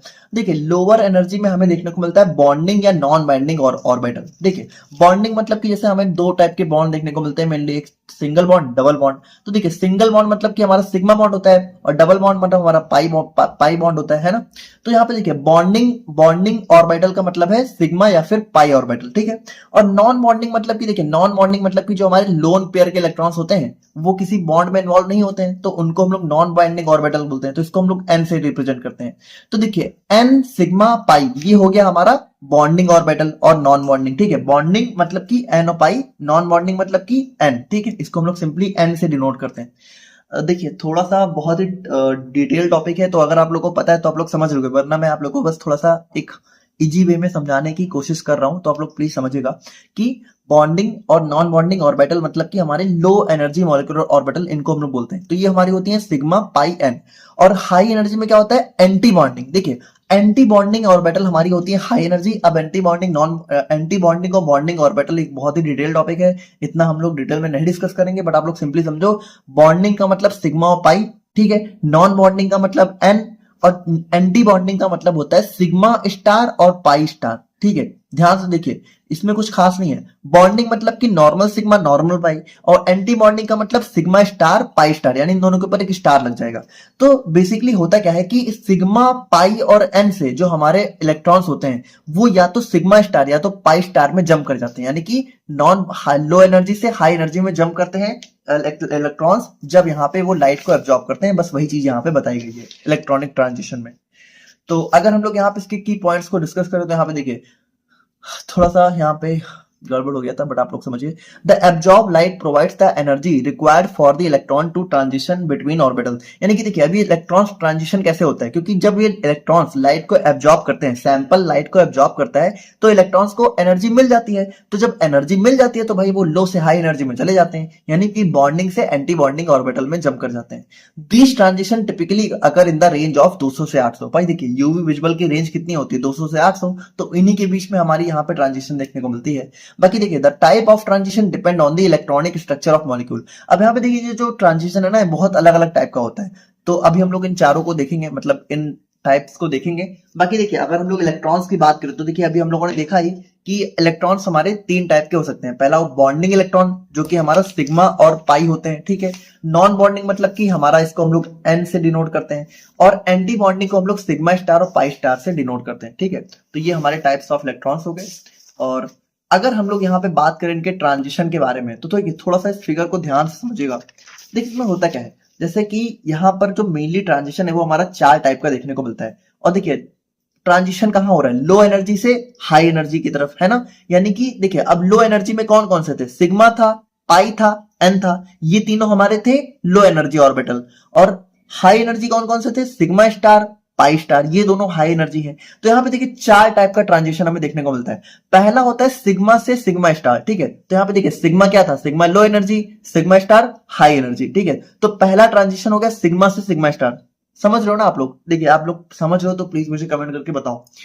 तो ये हो गया पहला सिग्मा से सिग्मा स्टार। अब दूसरा हमारा हो सकता है जो है पाई से पाई स्टार, ठीक है। तो देखिए पाई हमारा क्या है, low energy, pi star high energy, ठीक है। पाई हमारा क्या था, बॉन्डिंग ऑर्बिटल था, pi star anti bonding orbital, ठीक है। तो लो एनर्जी से हाई एनर्जी। तो यहाँ पे देखिए दूसरा टाइप हो गया पाई से पाई स्टार। तीसरा टाइप हो गया एन से सिग्मा स्टार, ठीक है। तो यहाँ पे देखिए एन हमारा क्या है, non bonding, sigma star anti bonding, यानी कि लो एनर्जी से हाई एनर्जी, ये हमारा तीसरा टाइप हो गया। और चौथा टाइप हो गया एन से पाई स्टार, यानी कि एन हमारा क्या है, नॉन बॉन्डिंग, पाई स्टार हमारा एंटी बॉन्डिंग ऑर्बिटल है। तो देखिए होने को और भी हो सकते हैं, लेकिन यहाँ पे मेनली हमें इन चार टाइप के मेनली यही चार टाइप के जो है हमारे इलेक्ट्रॉनिक ट्रांजिशन हमें रियल लाइफ में देखने को मिलते हैं, ठीक है, प्रैक्टिकली। तो अब इन चारों को अगर हम लोग थोड़ा सा देखें कि इन चारों की प्रॉपर्टीज क्या क्या होती हैं, तो यहाँ पे आप लोग देखिए कि जो हमारा सिग्मा से सिग्मा स्टार ट्रांजिशन होता है, ठीक है। तो इसमें क्या होता है, इसमें देखिए इलेक्ट्रॉन्स हमारे सिग्मा से एंटी सिग्मा, ठीक है, या फिर कह सकते हो बॉन्डिंग से एंटी बॉन्डिंग इलेक्ट्रॉन में जंप करते हैं। अब ये मेनली हमें देखने को मिलता है हमारे एल्केन्स वगैरह में। और इसमें देखिए इसमें बहुत ही हाई एनर्जी की रिक्वायरमेंट होती है। तो ये सबसे इंपॉर्टेंट चीज हो जाती है, क्योंकि देखिए इसमें सबसे लो से सबसे हाई एनर्जी ऑर्बिटल में जा रहा है, ठीक है। तो हमारा बहुत ही हाई एनर्जी चाहिए होती है। और उसके बाद नेक्स्ट हमारा आता है एन से पाई सिग्मा स्टार, यानी कि नॉन बॉन्डिंग से एंटी सिग्मा में, ठीक है। तो लोन पेयर इलेक्ट्रॉन, देखिए नॉन बॉन्डिंग मतलब कि लोन पेयर के इलेक्ट्रॉन, तो लोन पेयर इलेक्ट्रॉन हमारे एंटी सिग्मा में जाता है। तो ये हमारा अल्कोहल, ईथर, हैलाइड्स में देखने को मिलता है। इसमें मॉडरेट एनर्जी की रिक्वायरमेंट होती है। अब नेक्स्ट हमारा आता है पाई से पाई स्टार। तो हमारा पाई बॉन्ड के इलेक्ट्रॉन जो है एंटी पाई में जाते हैं। अब ये हमारा एल्कीन्स, एरोमेटिक जो है, और हमारे कार्बोनिल कंपाउंड में देखने को मिलता है, ठीक है, एरोमेटिक कंपाउंड्स में। अब इसमें एनर्जी हमारी थोड़ी लो चाहिए होती है, इतना नहीं चाहिए होती है। और सबसे लोवेस्ट एनर्जी की रिक्वायरमेंट होती है हमारा एन से पाई स्टार में, जहाँ पे लोन पेयर के इलेक्ट्रॉन हमारे एंटी पाई में जाते हैं और इसमें हमारा जो है एल्डिहाइड्स, कीटोन्स और नाइट्रो ग्रुप्स आ जाते हैं। ठीक है, तो ये सारे हमारे हो गए 4 टाइप के। तो देखिए मेनली 4 टाइप के इलेक्ट्रॉनिक ट्रांजिशंस हमें देखने को मिलते हैं। तो हम लोग यहाँ पे बात करते हैं अपने क्रोमोफोर एंड ऑक्सोक्रोम्स के बारे में। और ये क्वेश्चन देखिए, ये क्वेश्चन वैसे मतलब 7 या 5 मार्क्स में कभी कभी आ जाता है, बट जनरली ये जो दोनों टॉपिक हैं, ये दो अलग अलग टॉपिक है, ये दोनों अलग से दो नंबर में ज्यादा देखने को मिलते हैं। तो अब हम लोग यहाँ पे बात करते हैं अपने क्रोमोफोर एंड ऑक्सोक्रोम्स के बारे में। तो यहाँ पे देखिए क्रोमोफोर क्या होता है।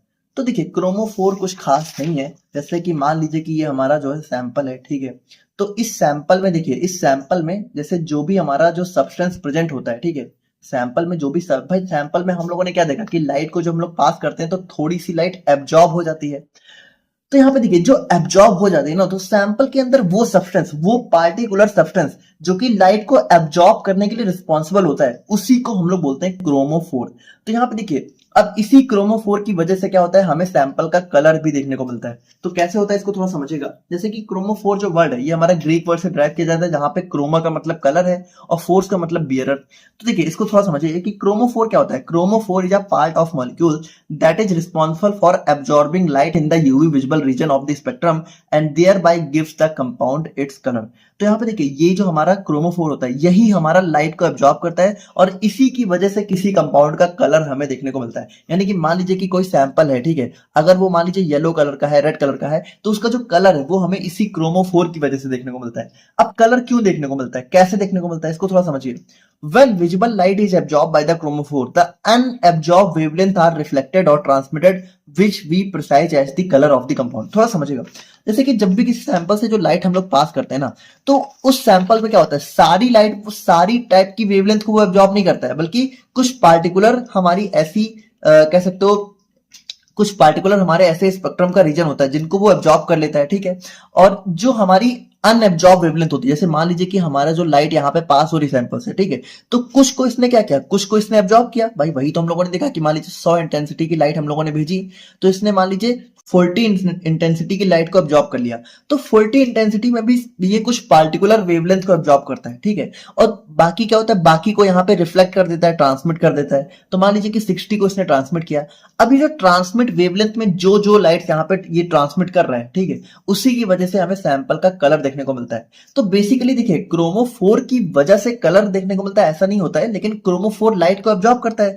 तो जो लाइट इसने एब्जॉर्ब कर ली, ठीक है, वो इसने एब्जॉर्ब कर ली। अब जो लाइट ये इमिट करता है, ठीक है, जिस वेवलेंथ को इमिट करता है, उसी वेवलेंथ की वजह से हमें जो है इसका कलर देखने को मिलता है। क्योंकि देखिए हमें क्या दिखता है, जो चीज इमिट हो रही है ना, जो चीज बाहर निकल रही है वो हमें दिखती है, तो उसी की वजह से सैंपल का कलर हमें देखने को मिलता है। बेसिकली देखिए ज्यादा कंफ्यूज मत होइए, सिंपल से समझिए कि क्रोमोफोर क्या होता है। यही हमारा कह सकते हो किसी भी सैंपल में लाइट को एब्जॉर्ब करता है और इसी की वजह से किसी भी कंपाउंड का हमें कलर देखने को मिलता है। बाकी देखिए जो हमारे कंपाउंड होते हैं जिनके अंदर हमें क्रोमोफोर देखने को मिलता है, इनको हम लोग बोलते हैं क्रोमोजेन। अब एग्जांपल हमारा जैसे क्रोमोफोर का example C double bond C हो गया, सी डबल बॉन्ड ओ हो गया, ये हमारा क्रोमोफोर हो गया। अब इसके भी देखिए दो टाइप्स होते हैं, एक होता है इंडिपेंडेंट और एक होता है डिपेंडेंट। तो देखिए इंडिपेंडेंट का मतलब होता है इसमें सिर्फ एक ही क्रोमोफोर यहाँ पे इनफ होता है कह सकते हो लाइट को एब्जॉर्ब करने के लिए, ठीक है, और कलर को प्रोड्यूस करने के लिए। जैसे कि हमारा नाइट्रो ग्रुप, ये हमारा अकेला काफी है किसी भी सैंपल में लाइट को एब्जॉर्ब करने के लिए और कलर शो करने के लिए। अब डिपेंडेंट में क्या होता है कि हमें एक से ज्यादा क्रोमोफोर की जरूरत पड़ती है। जैसे कि या तो इनको ग्रुप चाहिए होता है, ठीक है, ये तो मल्टीपल या तो अलग अलग टाइप के जो है कॉम्बिनेशन में हमें क्रोमोफोर की जरूरत पड़ती है। जैसे कि जो हमारा एसीटोन होता है, एसीटोन में हमारा सिंगल कार्बोनिल ग्रुप जब होता है तो वहां पे कोई भी कलर शो नहीं करता है। लेकिन जब यहाँ पे वही जो हमारा डाइएसिटाइल होता है जिसके अंदर हमारे 2 कार्बोनिल ग्रुप आ गए, तो वहां पर हमें कंपाउंड का कलर जो है येलो देखने को मिलता है। यानी कि देखिए यहाँ पे क्या हुआ, हमें 2 कार्बोनिल ग्रुप की जरूरत पड़ी, इसीलिए यहाँ पे डिपेंडेंट क्रोमोफोर के अंदर आ जाता है। तो देखिए ये हो गया हमारा क्रोमोफोर। नेक्स्ट हमारा आ जाता है ऑक्सोक्रोम। अब देखिए ऑक्सोक्रोम क्या होता है। ऑक्सोक्रोम कुछ खास नहीं है। देखिए it is a group of atom that can not produce colour by itself, but when attached to a chromophore it modifies or intensify the color of the compound। देखिए इसको सिंपल से अगर वर्ड में आप लोग समझना चाहो तो मान लीजिए कि कोई हमारा सैंपल है, ठीक है। अब इस सैंपल में मान लीजिए जो क्रोमोफोर है, ठीक है, ये मान लीजिए मतलब थोड़ा समझने के लिए समझ लीजिए कि हमारा क्रोमोफोर है, ठीक है, और इसकी वजह से हमें येलो कलर देखने को मिल रहा है। अब मान लीजिए कि अगर इसके अंदर मान लीजिए कि अगर हमें जो है कोई ऑक्जोक्रोम ऐसे देखने को मिल जाए, ठीक है, इसके ऊपर ये हमारा क्रोमोफोर है और इसके ऊपर अगर कोई ऑक्जोक्रोम आके अटैच हो जाए, तो ये क्या करता है, ये देखिए ये ऑक्जोक्रोम अकेला कुछ नहीं कर सकता, लेकिन जैसे ही ये क्रोमोफोर के साथ अटैच होता है तो ये क्रोमोफोर की कलर की इंटेंसिटी को और बढ़ा देता है या फिर इसकी एबिलिटी को बढ़ा देता है। यानी कि जो कलर पहले येलो था अब वो या तो डीप येलो, यानी कि क्रोमोफोर के साथ जब ऑक्जोक्रोम आके अटैच हुआ तो कलर जो है और बढ़ गया, इंटेंसिटी उसकी और बढ़ गई, डीप येलो या फिर ऑरेंज कलर का हो गया, ठीक है। तो बेसिकली क्या करता है, ये जो है कलर की इंटेंसिटी को बढ़ा देता है या फिर हम लोग कह सकते हैं कि लाइट के एब्जॉर्बेंस को बढ़ा देता है, ठीक है। तो ऑक्जोक्रोम generally contains lone pair of electrons and when conjugated with a chromophore can increase both the wavelength and intensity of absorption making the color deeper। यानी कि देखिए ऑक्जोक्रोम क्या होता है, जैसे ही हमारे यहाँ पे क्रोमोफोर के साथ जुड़ते हैं, कॉन्जुगेट होते हैं, मतलब जुड़ना हो गया, ठीक है, तो ये हमारा वेवलेंथ की एब्जॉर्प्शन को भी बढ़ा देते हैं और लाइट को भी और कलर को और ज्यादा डीप कर देते हैं, ठीक है। तो इसका एग्जाम्पल हमारा OH हो गया, ग्रुप हो गया, NH2 ग्रुप हो गया, OCH3, तो ये सारे हमारे ऑक्जोक्रोम के अंदर आ जाते हैं। अब हम लोग यहाँ पे बात करते हैं अपने एक बहुत ही ज्यादा इंपॉर्टेंट क्वेश्चन के बारे में, जो कि हो जाता है बियर्स एंड लैम्बर्ट्स लॉ के ऊपर। तो ये क्वेश्चन हमारा बहुत ज्यादा इंपॉर्टेंट हो जाता है, एग्जाम में कई बार हमें रिपीटेडली देखने को मिलता रहता है, ठीक है। तो ये क्वेश्चन हमारा बहुत इंपॉर्टेंट है, इसको हम लोग यहाँ पे देखते हैं और इसको आप लोग यहाँ पे बहुत ध्यान से समझना। अब देखिए ये जो टॉपिक है हमारा बहुत इंपॉर्टेंट है और ये एग्जाम में भी कई बार हमें देखने को मिला हुआ है अलग से, तो इसको आप लोग बहुत ध्यान से समझिएगा। और यूवी विजुअल स्पेक्ट्रोस्कोपी का बेस है ये, ठीक है, इसको समझना हमें बहुत जरूरी है, जहां पे इसके अंदर हम लोग यहाँ पे डेरिवेशन, डेविएशन, सारी चीजें हम लोग यहाँ पे डिस्कस करेंगे। तो बात करें हम लोग यहाँ पे बियर लैम्बर्ट्स लॉ के बारे में, तो यहाँ पे देखिए हमारे दो नाम देखने को मिल रहे हैं, पहला हो गया बियर, दूसरा हो गया लैम्बर्ट्स। तो यहाँ पे दो साइंटिस्ट ने मिलकर यहाँ पर इस लॉ को दिया था, तो इसीलिए इसका नाम हमारा बियर लैम्बर्ट्स लॉ हो जाता है। बाकी देखिए ये हमारा फंडामेंटल प्रिंसिपल होता है यूवी विजुअल स्पेक्ट्रोस्कोपी का, जो कि हमारा एब्जॉर्बेंस ऑफ लाइट को जो है कंसंट्रेशन और पाथ लेंथ से जो है रिलेट करता है। थोड़ा देखिए समझिएगा यहाँ पर होता क्या है। ये जो लॉ है ये हमारा ये कहता है, अगर हम लोग सिंपली देखना चाहें कि जब भी मान लीजिए कि जो हमारा सैंपल है, ठीक है, ये हमारा सैंपल है, तो इसमें से जो हमारी लाइट पास होती है, ठीक है, और लाइट यहाँ पे इमिट होती है, तो देखिए जो पास होती है उसको हम लोग बोलते हैं इंसिडेंट लाइट, ठीक है, और जो इमिट होती है इसको हम लोग बोलते हैं ट्रांसमिटेंस लाइट, ठीक है, ट्रांसमिटेड लाइट, ट्रांसमिटेड लाइट। तो यहाँ पे देखिए भाई हमें पता है कि जब लाइट यहाँ पे पास होती है सैंपल से तो थोड़ी बहुत लाइट यहाँ पे एब्जॉर्ब हो जाती है ना, वही तो हमारा मेन प्रिंसिपल होता है यूवी विजुअल स्पेक्ट्रोस्कोपी का। लेकिन अब देखिए यहाँ पर जो हमारा बियर लैम्बर्ट्स लॉ है ये बोल रहे हैं कि जो लाइट हमारी एब्जॉर्ब हो रही है, ठीक है, लाइट की जो एब्जॉर्बेंस है वो हमारी यहाँ पर डायरेक्टली प्रोपोर्शन होती है जो है हमारे सैंपल की कंसेंट्रेशन के, ठीक है। तो भाई देखिए तो हमें सिंपल सा पता है कि जितना ज्यादा सैंपल की कंसेंट्रेशन होगी उतनी लाइट एब्जॉर्ब होगी। और एक और चीज के प्रोपोर्शन होती है वो हमारा होता है पाथ लेंथ, ठीक है, पाथ लेंथ। पाथ लेंथ से यहाँ पे क्या मतलब है, जैसे कि मान लीजिए कि ये हमारा सैंपल है, ठीक है, तो ये जो सैंपल है मान लीजिए कि अगर इस सैंपल की जो लेंथ है, ठीक है, लेंथ मतलब कि यहाँ पर इस चीज को हम लोग बोलते हैं लेंथ, ठीक है, मान लीजिए इतनी है, और मान लीजिए वहीं पे हमारा एक और सैंपल है, ठीक है, जो कि हमारा इस तरीके का है, तो यहाँ पर देखिए लेंथ हमारी इतनी ज्यादा हो जा रही है। तो यहाँ पर देखिए जो हमारी लाइट का एब्जॉर्बेंस है, ठीक है, वो इस सैंपल में थोड़ा सा कम होगा और इस वाली में ज्यादा होगा, क्योंकि देखिए जो एब्जॉर्बेंस है वो कंसेंट्रेशन और पाथ लेंथ के डायरेक्टली प्रोपोर्शनल है। मतलब कि कंसेंट्रेशन देखिए भाई सिंपल सी बात है, सैंपल जितना ज्यादा प्रेजेंट होगा उतनी ज्यादा लाइट एब्जॉर्ब होगी, और सैंपल में पास लेंथ जितनी ज्यादा होगी, यानी सैंपल यानी लाइट को जितना ज्यादा दूरी तक पास करना होगा, ठीक है, सैंपल के अंदर, उतनी ज्यादा लाइट हमारी एब्जॉर्ब होती चली जाएगी।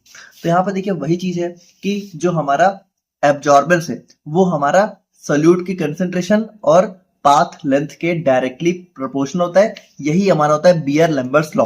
तो बाकी देखिए अगर हम लोग यहाँ पे इसको एक एक करके देखें तो इसमें बियर लैम्बर्ट्स क्यों बोला गया, क्योंकि देखिए जो हमारा बियर्स लॉ था वो हमारा बोल रहा था कि जो हमारा लाइट है, ठीक है, तो जो हमारा लाइट है जब वो सैंपल से पास होता है तो ये हमारा direct the decrease in the intensity. तो देखिए चाहे हम लोग एब्जॉर्बेंस बोले, एब्जॉर्बेंस मतलब कितनी लाइट एब्जॉर्ब हुई, या फिर हम लोग ये भी बोल सकते हैं एब्जॉर्बेंस को कि decrease in the intensity of the light, ठीक है, या फिर सोल्यूशन, यानी कि मतलब कि जो हमारा लाइट के अंदर जो भी डिक्रीज हो रहा है इंटेंसिटी में वो हमारा डायरेक्टली प्रोपोर्शन होता है सोल्यूशन के कंसेंट्रेशन की, ठीक है। यहाँ पे लाइट होगा, थोड़ा आप लोग देख लीजिएगा।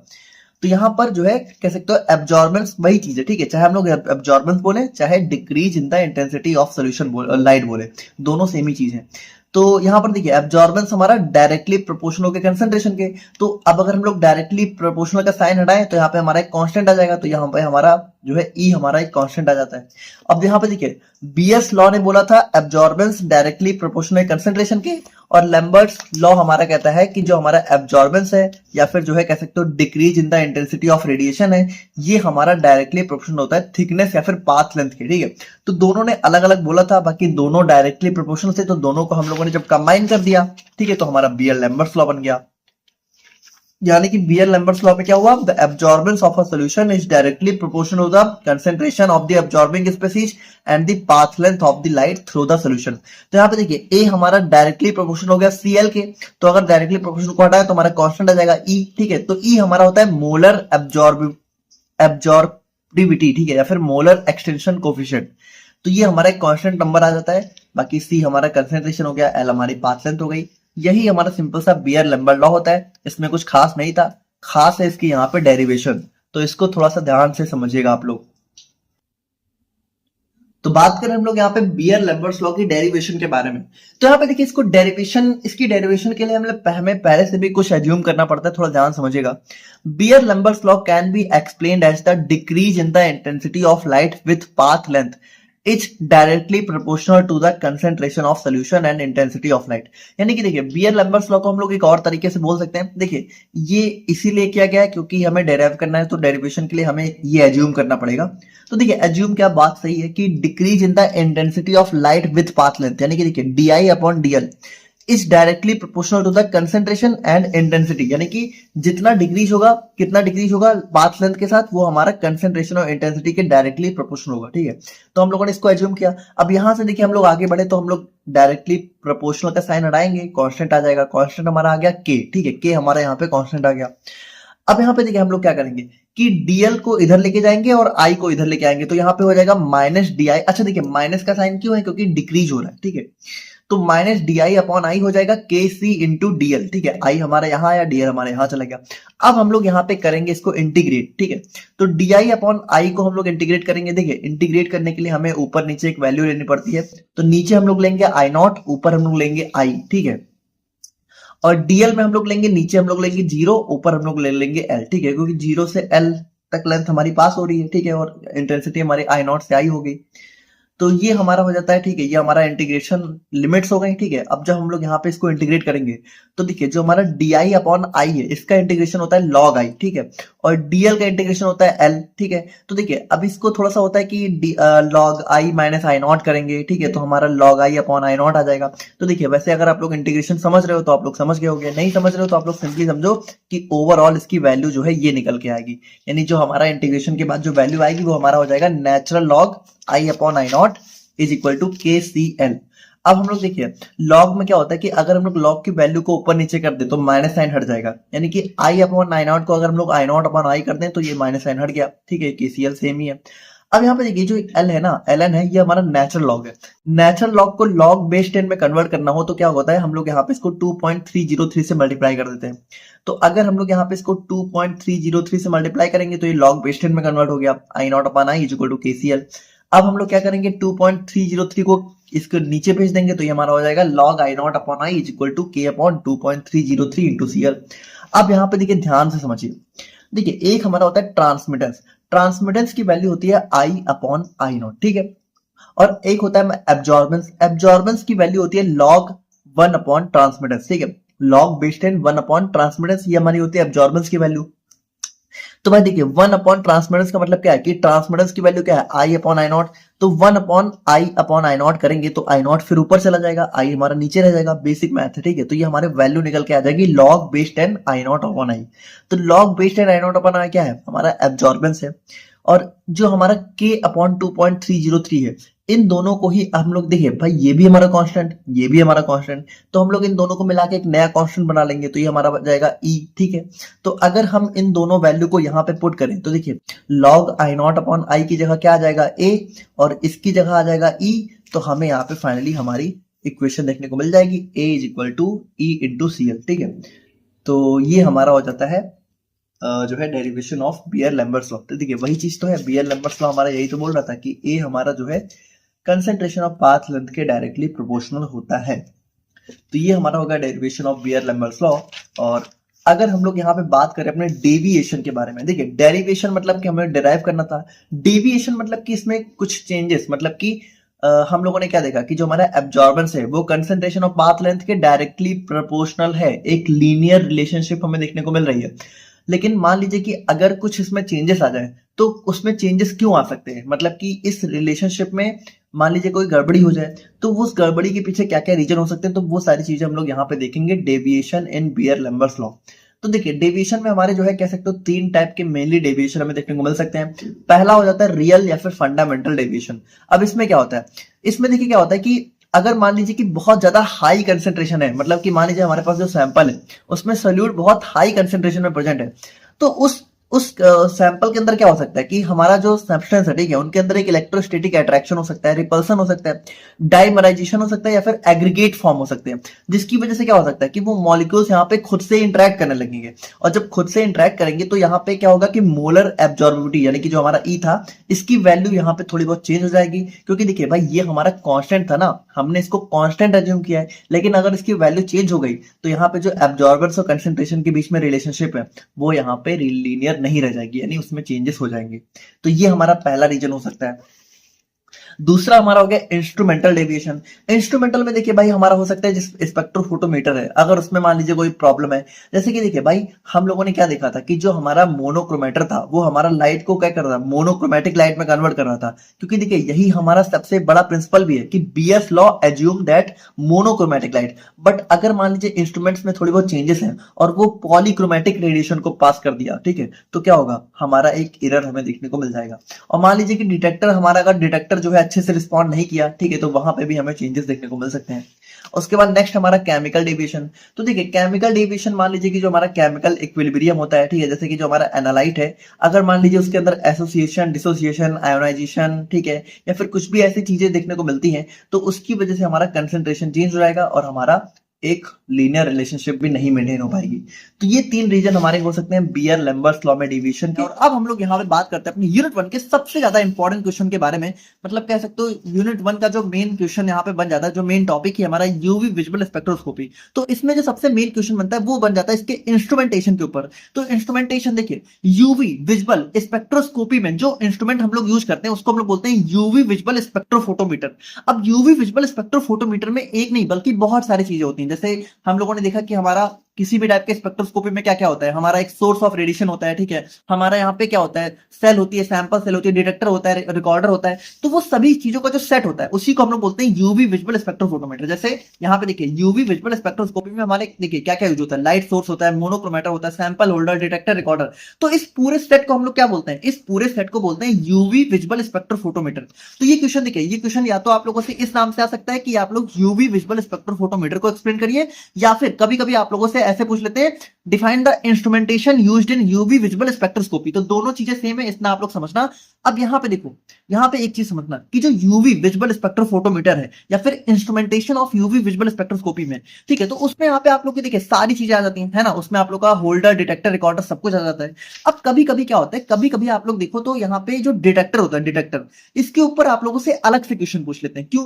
क्योंकि यहाँ पे देखिए अगर आप लोग अपना सिलेबस देखिए तो आप लोग के सिलेबस में जो डिटेक्टर है, जैसे यहाँ पे डिटेक्टर में आप लोग देखिए तो कौन कौन से डिटेक्टर है, photo tube, photo multiplier tube, photo voltaic cell और सिलिकॉन फोटो डायोड, ठीक है। तो ये जो चार डिटेक्टर है ये आप लोग के सिलेबस में अलग से दे रखे हैं। इसलिए क्या होता है कि कभी कभी या तो आप लोगों से डायरेक्टली ऐसे पूछ लेते हैं कि आप लोग जो है नॉर्मली यूवी विजुअल स्पेक्ट्रोफोटोमीटर के बारे में एक्सप्लेन करो, और या फिर कभी कभी आप लोगों से डिटेक्टर पे अलग से क्वेश्चन पूछ लेते हैं। अब देखो एक चीज समझना, अगर डिटेक्टर पे अलग से क्वेश्चन आता है तो वहां पे आप लोग को देखिए, वहां पे आप लोग को सिर्फ डिटेक्टर के बारे में अलग से एक्सप्लेन करना है। तो जैसे देखिए चार डिटेक्टर हैं, ठीक है, तो इन चारों के बारे में आप लोग को थोड़ा थोड़ा सा एक्सप्लेन करना होगा। तो अब एक चीज समझना, अगर थोड़ा ध्यान समझना, अगर यहाँ पे सिर्फ क्वेश्चन इतना आता है कि आप लोग यूवी विजुअल स्पेक्ट्रोफोटोमीटर को एक्सप्लेन करिए, तो वहां पे देखो, वहां पे आप लोग को डिटेक्टर को बहुत ज्यादा डिटेल में नहीं एक्सप्लेन करना है। वहां पे आप लोग को क्या करना है, वहां पे आप लोग को सिर्फ यहाँ पे प्रिंसिपल इंस्ट्रूमेंटेशन का नेम लिख देना है, फिर एक एक को, जैसे लाइट सोर्स हो गया तो लाइट सोर्स में कौन कौन से टाइप होते हैं उनके बारे में थोड़ा सा लिख दिया, मोनोक्रोमेटर के बारे में थोड़ा सा लिख दिया, ठीक है, फिर आपने सैंपल होल्डर, डिटेक्टर, रिकॉर्डर, ठीक है। तो यहाँ पे देखिए, यहाँ पे आप लोगों ने सिर्फ टाइप का नेम लिख दिया, उतना काफी है, उसमें आप लोग को इन चारों को अलग से नहीं एक्सप्लेन करना करना है। अगर आप लोगों से क्वेश्चन सिर्फ ये आता है 5, देखिए चौथा क्वेश्चन अगर आप लोगों से सिर्फ पूछा गया है तो उसमें आप लोगों को बस इतना एक्सप्लेन करना है, उसमें इन चारों को अलग से एक्सप्लेन नहीं करना है।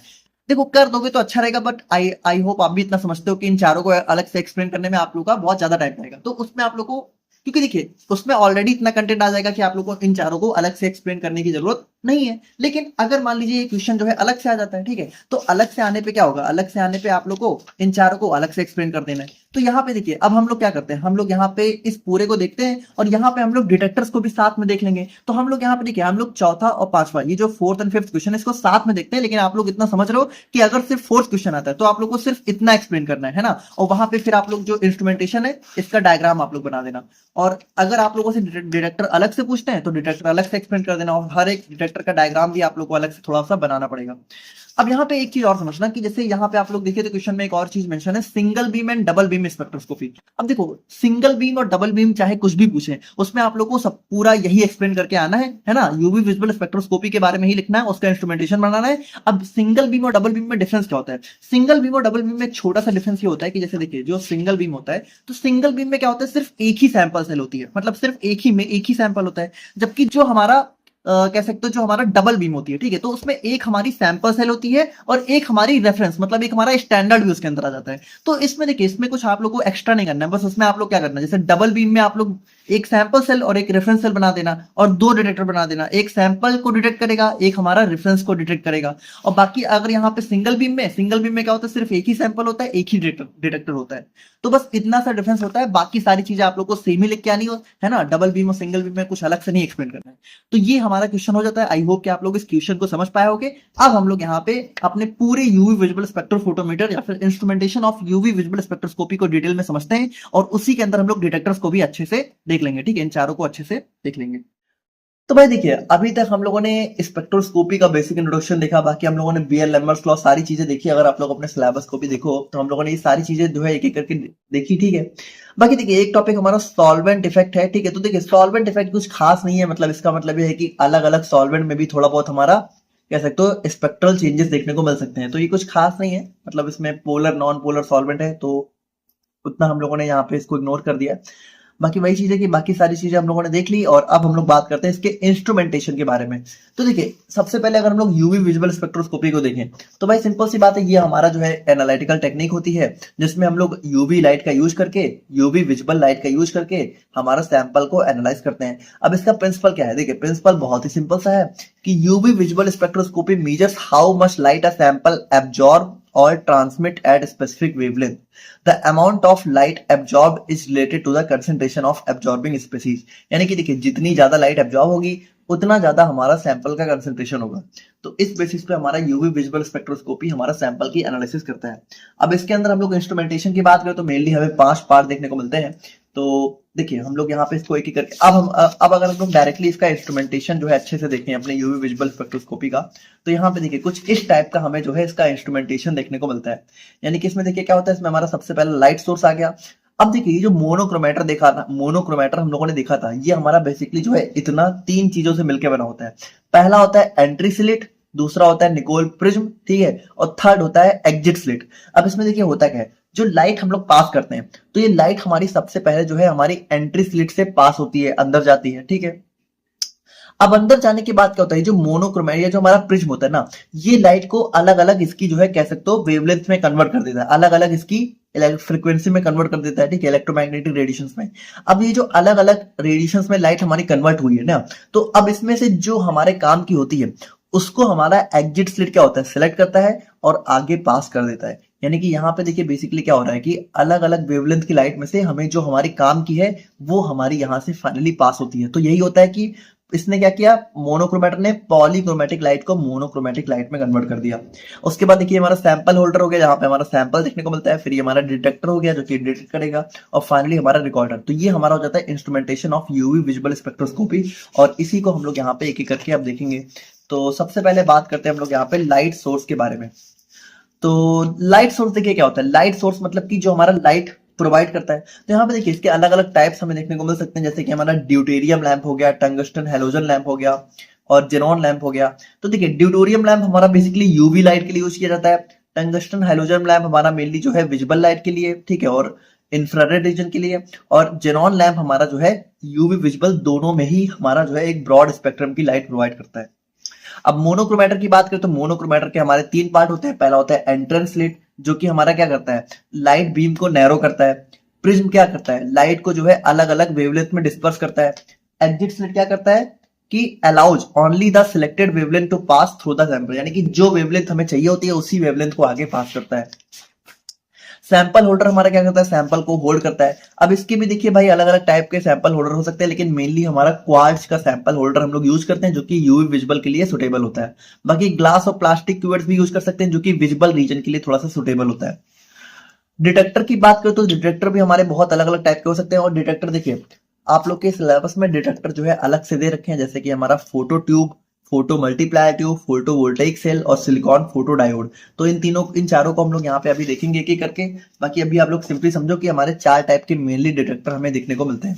और रिकॉर्डर हमारे क्या होता है, इलेक्ट्रिकल सिग्नल्स को जो है कह सकते हो प्रोसेस करके हमें जो है एक फाइनल आउटपुट जो है देता है, ठीक है, जिससे हम लोग यहाँ पे कैलकुलेट करते हैं अपना डाटा।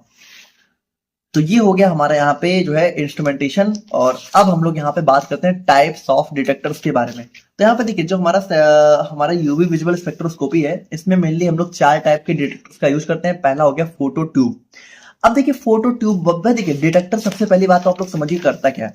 डिटेक्टर हमारा जो है कह सकते हो लाइट को, ठीक है, इलेक्ट्रिकल सिग्नल्स में कन्वर्ट करता है। जितने भी टाइप के डिटेक्टर होंगे वो क्या करेंगे, वो हमारे लाइट मतलब कह सकते हो जो हमारा लाइट रे है या फिर रेडिएशन है, इसको हमारा इलेक्ट्रिकल सिग्नल्स में कन्वर्ट करता है।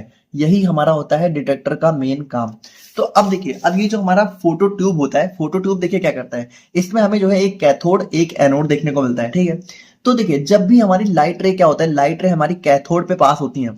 तो जैसे ही हमारी लाइट रेज हमारी कैथोड पे पास होती है, तो ये कैथोड क्या करता है, इन लाइट रेज को यहाँ पे इलेक्ट्रॉन्स में, ठीक है, कन्वर्ट करके, ठीक है, और यहाँ पे एनोड पे पास कर देता है। यानी कि देखिए लाइट रे क्या हुआ, लाइट रे जैसे कैथोड पे पड़ी तो कैथोड ने यहाँ पे उन लाइट रेज के इक्विवेलेंट इलेक्ट्रॉन्स को यहाँ पे रिलीज किया, और ये इलेक्ट्रॉन्स हमारी एनोड पे गए, ठीक है। और जब एनोड पे गए तो यहाँ पे क्या होगा भाई, यहाँ पे हमारा जो है एक करंट सप्लाई चालू हो गई, ठीक है। और इस करंट सप्लाई को यहाँ पे क्या होता है, हमारा एक रीड आउट डिवाइस होता है जो कि यहाँ पे रीड कर लेता है, ठीक है।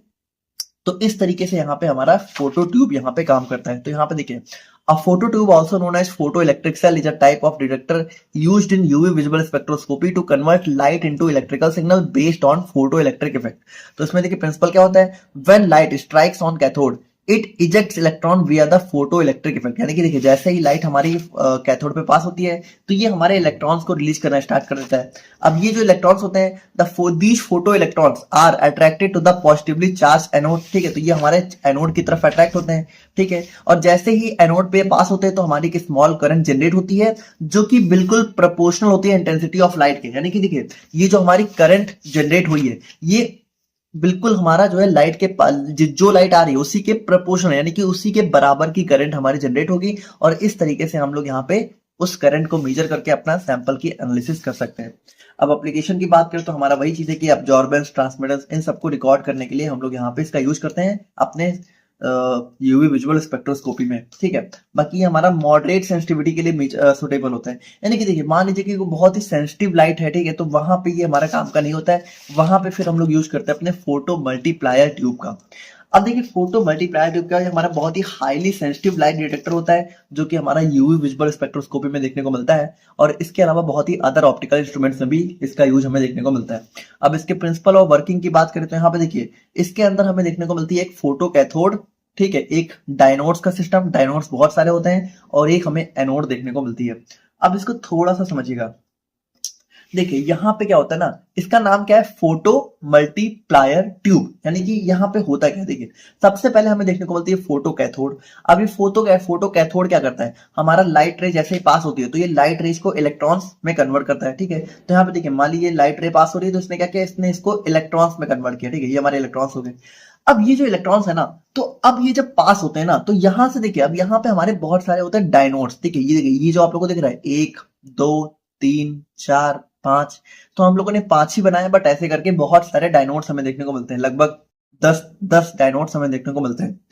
तो अब ये करते क्या है, ये जो डायनोड्स है ना, ये इन इलेक्ट्रॉन्स को मल्टीप्लाई करना स्टार्ट कर देते हैं। यानी कि देखिए हर एक डायनोड से हिट होने के बाद ये जो इलेक्ट्रॉन्स है ये मल्टीप्लाई होना स्टार्ट हो जाते हैं। यानी कि देखिए जैसे ही इलेक्ट्रॉन्स यहाँ पे पहले वाले डायनोड पे गया तो यहाँ पे देखिए थोड़ी सी इसमें मल्टीप्लाई हो गया, थोड़ा सा बढ़ गया, ठीक है। और जब दूसरे पे गया तो देखिए और बढ़ गया, तीसरे पे गया तो और बढ़ गया, चौथे पे गया तो और बढ़ गया, ठीक है, मल्टीप्लाई होता जा रहा है। पांचवें पे गया तो देखिए मल्टीप्लाई होते होते देखिए ये कितना ज्यादा बढ़ गया। तो यहाँ पे देखिए मल्टीप्लाई क्यों होता है? मल्टीप्लाई इसलिए होता है क्योंकि देखिए कभी कभी जो लाइट रे होती है, लाइट के जो सिग्नल होते हैं वो बहुत ही कह सकते हो सेंसिटिव या फिर बहुत ही लो फ्रिक्वेंसी में होते हैं, ठीक है, कि उनको जो है कह सकते हो डिटेक्ट कर पाना बहुत ही मुश्किल हो जाता है। तो वहां पे क्या करता है, वहां पे ये जो है इलेक्ट्रॉन्स को मल्टीप्लाई कर देता है। तो मल्टीप्लाई करके क्या होता है, मल्टीप्लाई करने के बाद जब इतने सारे हमारे हो जाते हैं तो उनको यहाँ पे रीड करना आसान हो जाता है। इतनी छोटे से कह सकते हो लाइट सिग्नल को इलेक्ट्रॉन्स में जब हम लोग कन्वर्ट करेंगे तो उसको हो सकता है हम लोग अच्छे से रीड आउट ना कर पाए। लेकिन जब यहाँ पे ये इतना ज्यादा मल्टीप्लाई हो जाता है ना, तो यहाँ पे क्या होता है, फाइनली यहाँ पर ये बहुत ही स्ट्रॉन्ग सिग्नल जो है जनरेट करते हैं, जिसको रीड करना हमारे लिए जो है थोड़ा सा इजी हो जाता है। तो फाइनली क्या होता है, इस तरीके से मल्टीप्लाई होते होते ये जो इलेक्ट्रॉन्स हैं ये हमारा एनोड पे पास होते हैं, और जैसे ही एनोड पे पास होते हैं हमारा वही चीज है कि हमारा करंट जनरेट होता है, और उसको हम लोग यहाँ पे मेजर करके अपना कंसेंट्रेशन पता लगा लेते हैं। तो यहाँ पे देखिए वही चीज के अंदर हमारा फोटो कैथोड होता है, ये हमारा फोटो कैथोड हो गया। डायनोड्स होते हैं, ठीक है, ये हमारा डायनोड्स हो गए, और एक एनोड होता है, ठीक है, यहाँ पे ये एनोड हो गया। When light hits the photo cathode, तो यहाँ पे देखिए क्या होता है, जैसे ही लाइट फोटो कैथोड को हिट करती है, इट रिलीजेस इलेक्ट्रॉन, तो ये हमारा इलेक्ट्रॉन्स को रिलीज करता है, ठीक है। और उसके बाद देखिए इलेक्ट्रॉन हिट्स डायनोड्स, तो इलेक्ट्रॉन्स क्या होते हैं, डायनोड्स को हिट करते हैं, एंड डायनोड्स मल्टीप्लाई इलेक्ट्रॉन, और डायनोड इनको मल्टीप्लाई कर देता है। Anode collects final multiplied electrons producing a measurable current proportional to light intensity, यानी कि फाइनली ये हमारा करंट जनरेट करता है जो कि हमारा लाइट इंटेंसिटी के बराबर होती है। एप्लीकेशन की बात करें तो हाईली सेंसिटिव और वेरी लो लाइट लेवल्स को डिटेक्ट करने में यहाँ पर इसका यूज हम लोग करते हैं। और उसके बाद यहाँ पे वीक सिग्नल्स के लिए बहुत ही ग्रेट होता है, ठीक है, और रिसर्च इन्वायरमेंट और मेडिकल एनालिसिस में इसका यूज हमें देखने को मिलता है। अब नेक्स्ट हमारा आता है फोटोवोल्टेइक सेल। अब देखिए फोटोवोल्टेइक सेल को हम लोग फोटोरॉनिक सेल के नाम से भी जानते हैं। अब इसके अंदर देखिए क्या होता है, इसके अंदर हमारी मेटल बेस प्लेट होती है, एक सेलेनियम की लेयर होती है, एक हमारी सिल्वर लेयर होती है, ठीक है। तो देखिए ये हमारा पहला इलेक्ट्रोड हो गया, हमारा सेकंड, और ये हमारी सेलेनियम लेयर हो जाती है। तो ये सारी चीजें हमें इसके अंदर देखने को मिलती हैं। बाकी देखिए हमारा फोटोवोल्टेइक इफेक्ट पर काम करता है। तो जैसे क्या होता है, जैसे हमारी लाइट यहाँ पे सेलेनियम लेयर पे पास होती है, ठीक है, फॉल होती है, तो हमारे इलेक्ट्रॉन्स यहाँ पे जनरेट होते हैं, और ये इलेक्ट्रॉन्स क्या होते हैं, ये इलेक्ट्रॉन्स हमारी सिल्वर लेयर के थ्रू कैलकुलेट कर लिए जाते हैं, जिसकी वजह से यहाँ पे एक वोल्टेज डिफरेंस क्रिएट होता है, और जो वो करंट, अब देखिए वोल्टेज डिफरेंस क्रिएट होगा तो करंट प्रोड्यूस होगी, और जो करंट प्रोड्यूस होती है वो हमारा लाइट सेंसिटिविटी के प्रोपोर्शनल होती है। तो इस तरीके से यहाँ पे हमारा जो है फोटोवोल्टेइक सेल हमें देखने को मिलता है। बाकी इसका यूज हम लोग जो है यूवी विजुअल स्पेक्ट्रोस्कोपी और सोलर सेल्स में करते हैं। और नेक्स्ट हमारा फाइनल आ जाता है सिलिकॉन फोटो डायोड। अब देखिए इसको थोड़ा ध्यान से समझिएगा, थोड़ा सा इसका कॉम्प्लेक्स जो है, ये एक जो है पीएन जंक्शन डिवाइड होता है, ठीक, पीएन जंक्शन डिवाइस होता है, ठीक है। तो इसको थोड़ा समझिएगा, ठीक है, कि यहाँ पर ये कैसे काम करता है। देखिए यहाँ पर हमें जो है दो जंक्शन देखने को मिलते हैं, एक होता है पी जंक्शन, एक होता है एन जंक्शन, ठीक है, पी टाइप एन टाइप। अब यहाँ पे देखिए पी टाइप में हमें होल्स देखने को मिलते हैं, एन टाइप में हमें इलेक्ट्रॉन्स देखने को मिलते हैं। देखिए वैसे ये होल्स इलेक्ट्रॉन्स कुछ खास नहीं है, इतना समझिए कि होल्स हमारा पॉजिटिवली चार्ज होता है और इलेक्ट्रॉन्स हमारे नेगेटिवली चार्ज होते हैं। देखिए पी का मतलब यहाँ पे पॉजिटिव से, एन का मतलब नेगेटिव से, ठीक है। और यहाँ पे देखिए इनके बीच में हमें डिप्लेशन रीजन देखने को मिलता है। देखिए वैसे ये थोड़ा सा एक डिटेल टॉपिक है, बट अभी आप लोगों को समझाने के लिए थोड़ा सा हम समझा रहे हैं, तो थोड़ा आप लोग समझिएगा, ठीक है, कि यहाँ पर एक हमारा पॉजिटिव साइड होता है, एक हमारा नेगेटिव साइड होता है। नेगेटिव साइड में हमारे इलेक्ट्रॉन्स होते हैं, पॉजिटिव में हमारे होल्स होते हैं, ठीक है। और बीच में हमारा डिप्लेशन रीजन होता है जो कि न्यूट्रल होता है। और इसमें क्या होता है, और इसी डिप्लेशन रीजन पे हमारी लाइट आके स्ट्राइक होती है। अब देखिए होता क्या है, जैसे ही लाइट हमारी स्ट्राइक होती है, जैसे लाइट हमारी डिप्लेशन रीजन में होती है, आती है, तो यहाँ पर होता क्या है कि ये जो इलेक्ट्रॉन्स और होल्स हैं, देखिए इलेक्ट्रॉन्स और होल्स हैं, ये इनको आपस में कह सकते हो कंबाइन कर देता है, ठीक है। तो ये आपस में कंबाइन हो गए। लेकिन देखिए होता क्या है, जैसे ये दोनों आपस में कंबाइन होते हैं ना, तो यहाँ पे ऑलरेडी एक इलेक्ट्रिक फील्ड प्रेजेंट होती है। तो ये इलेक्ट्रिक फील्ड क्या होता है, ये इनको दोबारा से सेपरेट कर देती है, और जैसे इनको सेपरेट करती है तो हमें यहाँ पे एक मेजरेबल करंट देखने को मिलती है, जिसको मेजर करके हम लोग यहाँ पे लाइट की इंटेंसिटी को पता लगा लेते हैं। तो थोड़ा इसको समझेगा कि it operates on the internal photo electric effect, ठीक है। तो when protons with sufficient energy strikes photons, ठीक है, फोटॉन्स यानी कि लाइट के पार्टिकल्स हैं, वो यहाँ पे कह सकते हो हिट करते हैं सिलिकॉन को। सिलिकॉन मतलब ये जो हमारा डेप्लीशन रीजन होता है, ठीक है, सिलिकॉन से होता है। They excite electron from valence band to the conduction band creating electron holes pair. देखिए वैलेंस बैंड मतलब कह सकते हो कि स्टेबल होता है, ठीक है। कंडक्शन बैंड थोड़ा हाई एनर्जी बैंड होता है। तो जब लाइट हिट करती है तो ये दोनों आपस में कह सकते हो एक इलेक्ट्रॉन होल पेयर हमें देखने को मिलता है, ठीक है। इलेक्ट्रॉन होल पेयर आप लोगों को दिख रहा है, तो ये हमारा इलेक्ट्रॉन होल पेयर बन जाता है। लेकिन यहाँ पे क्या होता है, द बिल्ट इन यानी कि जो ऑलरेडी इलेक्ट्रिक फील्ड हमारी प्रेजेंट है वो यहाँ पर इन चार्ज कैरियर को सेपरेट कर देती है, resulting in a current flow proportional to the intensity of incident light. तो जैसे यहाँ पे सेपरेट करती है तो हमारा एक करंट फ्लो होता है जो कि हमारा इंसिडेंट लाइट यानी कि जितनी लाइट हमारी हिट करी उसी के प्रोपोर्शनल होता है। तो इस तरीके से हम लोग यहाँ पे इसका मेजरमेंट करते हैं। बाकी ये हमारा यूवी विजुअल स्पेक्ट्रोस्कोपी और कुछ अदर मेडिकल इंस्ट्रूमेंट्स में इसका यूज हमें देखने को मिलता है। तो ये हो गया हमारा instrumentation of UV visual spectroscopy और डिटेक्टर्स यूज्ड, ठीक है। और अब हम लोग फाइनली बात करें अपने एप्लीकेशन के बारे में। तो यहाँ पे देखिए भाई इसका एप्लीकेशन मेनली हम लोग जो है कह सकते हो एक बहुत ही मेजर एप्लीकेशन इसका स्पेक्ट्रोफोटोमेट्रिक टाइट्रेशन हो जाता है। अब देखिए टाइट्रेशन हम लोगों ने यहाँ पर आप लोगों को याद हो तो एनालिसिस में पढ़ा था। तो यहाँ पे देखिए टाइट्रेशन में क्या होता है कि जब हमारा नॉर्मल टाइट्रेशन काम नहीं कर पाती है, ठीक है, वहां पे हमें एंड पॉइंट नहीं मिलता है, ठीक है, तो तब हम लोग यहाँ पे स्पेक्ट्रोफोटोमेट्रिक टाइट्रेशन का यूज करते हैं जिसमें हमारा एब्जॉर्बेंस जो है मेजर होती है डिफरेंट डिफरेंट स्टेज पे, ठीक है, कि डिफरेंट डिफरेंट स्टेज पे कितना एब्जॉर्बेंस हो रहा है और उसी को यूज करके हम लोग एंड पॉइंट का पता लगा लेते हैं, ठीक है। तो इसका एग्जाम्पल हमारा हो गया titration of iron with EDTA।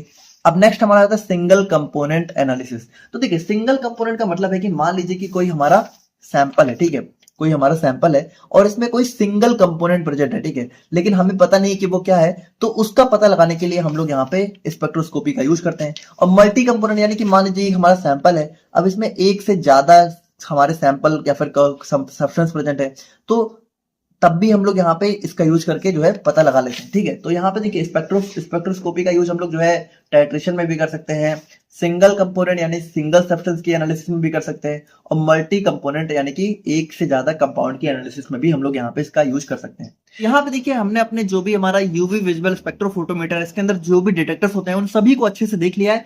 अब हम लोग यहाँ पे बात करते हैं अपने 6th क्वेश्चन के बारे में। लेकिन देखिए अब यहाँ पे जो 6th क्वेश्चन है ये आप लोग का आ जाता है फ्लोरीमेट्री से। तो यहाँ पे देखिए आप लोग के यूनिट 1 में दो टॉपिक दे रखे हैं, पहला है यूवी विजुअल स्पेक्ट्रोस्कोपी, दूसरा है फ्लोरीमेट्री। तो यूवी विजुअल स्पेक्ट्रोस्कोपी को हमने पूरा अच्छे से देख लिया, मतलब यहाँ पे जो भी इंपॉर्टेंट क्वेश्चन वगैरह बनते हैं उन सभी को देख लिया है। अब एक दो टॉपिक जो छूट गए हैं, जैसे मान लीजिए स्पेक्ट्रल शिफ्ट हमने नहीं देखा है, तो इसको भी अगर आप देखना चाहते हो तो हमने ऑलरेडी डिस्क्रिप्शन और कमेंट बॉक्स में जो डिटेल पूरी प्लेलिस्ट है उसको दे दी है, तो आप वहां पे जाके आप सभी को देख सकते हो। बाकी इतना मोर देन सफिशिएंट एग्जाम के लिए जितना हमने देख लिया है। अब यहाँ पे देखिए अब चूंकि जो हमारा 6th क्वेश्चन है ये फ्लोरीमेट्री से है, तो अब इस क्वेश्चन को समझने के लिए, ठीक है, हमें सबसे पहले फ्लोरीमेट्री का एक बेसिक इंट्रोडक्शन देखना होगा। मतलब हमें समझना होगा कि फ्लोरीमेट्री आखिर होती क्या है, इसके अंदर कैसे इसका प्रिंसिपल वगैरह क्या होता है। तो सबसे पहले हम लोग यहाँ पे इस चीज को समझते हैं, उसके बाद हम लोग यहाँ पे बात करेंगे अपने 6th क्वेश्चन के बारे में। तो देखिए में हम लोगों ने बात करी थी अपने यूवी विजुअल स्पेक्ट्रोस्कोपी के बारे में, जहां पे हम लोगों ने क्या देखा था कि जब भी हम लोग यहाँ पे अपने यूवी विजुअल लाइट को, ठीक है, अपने सैंपल में जो है पास कराते हैं, ठीक है, तो हमारे सैंपल से मान लीजिए कि होता क्या था कि मान लीजिए हम लोगों ने 100 इंटेंसिटी की लाइट को, एक एग्जांपल के लिए समझिए कि हम लोगों ने 100 इंटेंसिटी की लाइट को हम लोगों ने जब यहाँ पे सैंपल से पास किया, तो इसमें होता क्या था कि सैंपल के अंदर जो भी कंसेंट्रेशन होती थी, ठीक है, तो कुछ लाइट यहाँ पे क्या करता था, सैंपल यहाँ पे एब्जॉर्ब कर लेता था और बाकी बची हुई लाइट को क्या करता था, सैंपल यहाँ पे ट्रांसमिट कर देता था। तो जो लाइट यहाँ पे सैंपल ने एब्जॉर्ब करी थी, इसी लाइट को मेजर करके हम लोग क्या करते थे, यहाँ पे इसको यहाँ पे सैंपल की कंसेंट्रेशन से रिलेट करके अपने सैंपल की कंसेंट्रेशन का पता लगाते थे। तो यही काम हमारा हम लोग यहाँ पे यूवी विजुअल में कर रहे थे। जैसे कि मान लीजिए 100 इंटेंसिटी की लाइट को हम लोगों ने पास किया, तो हो सकता है कि सैंपल में मान लो कि कुछ कंसेंट्रेशन हो, तो इसने 40 इंटेंसिटी की लाइट को एब्जॉर्ब कर लिया। अब 100 में से 40 इसने एब्जॉर्ब कर ली, तो बची कितनी, 60। तो 60 इसने वापस जो है आगे ट्रांसमिट कर दी, ठीक है।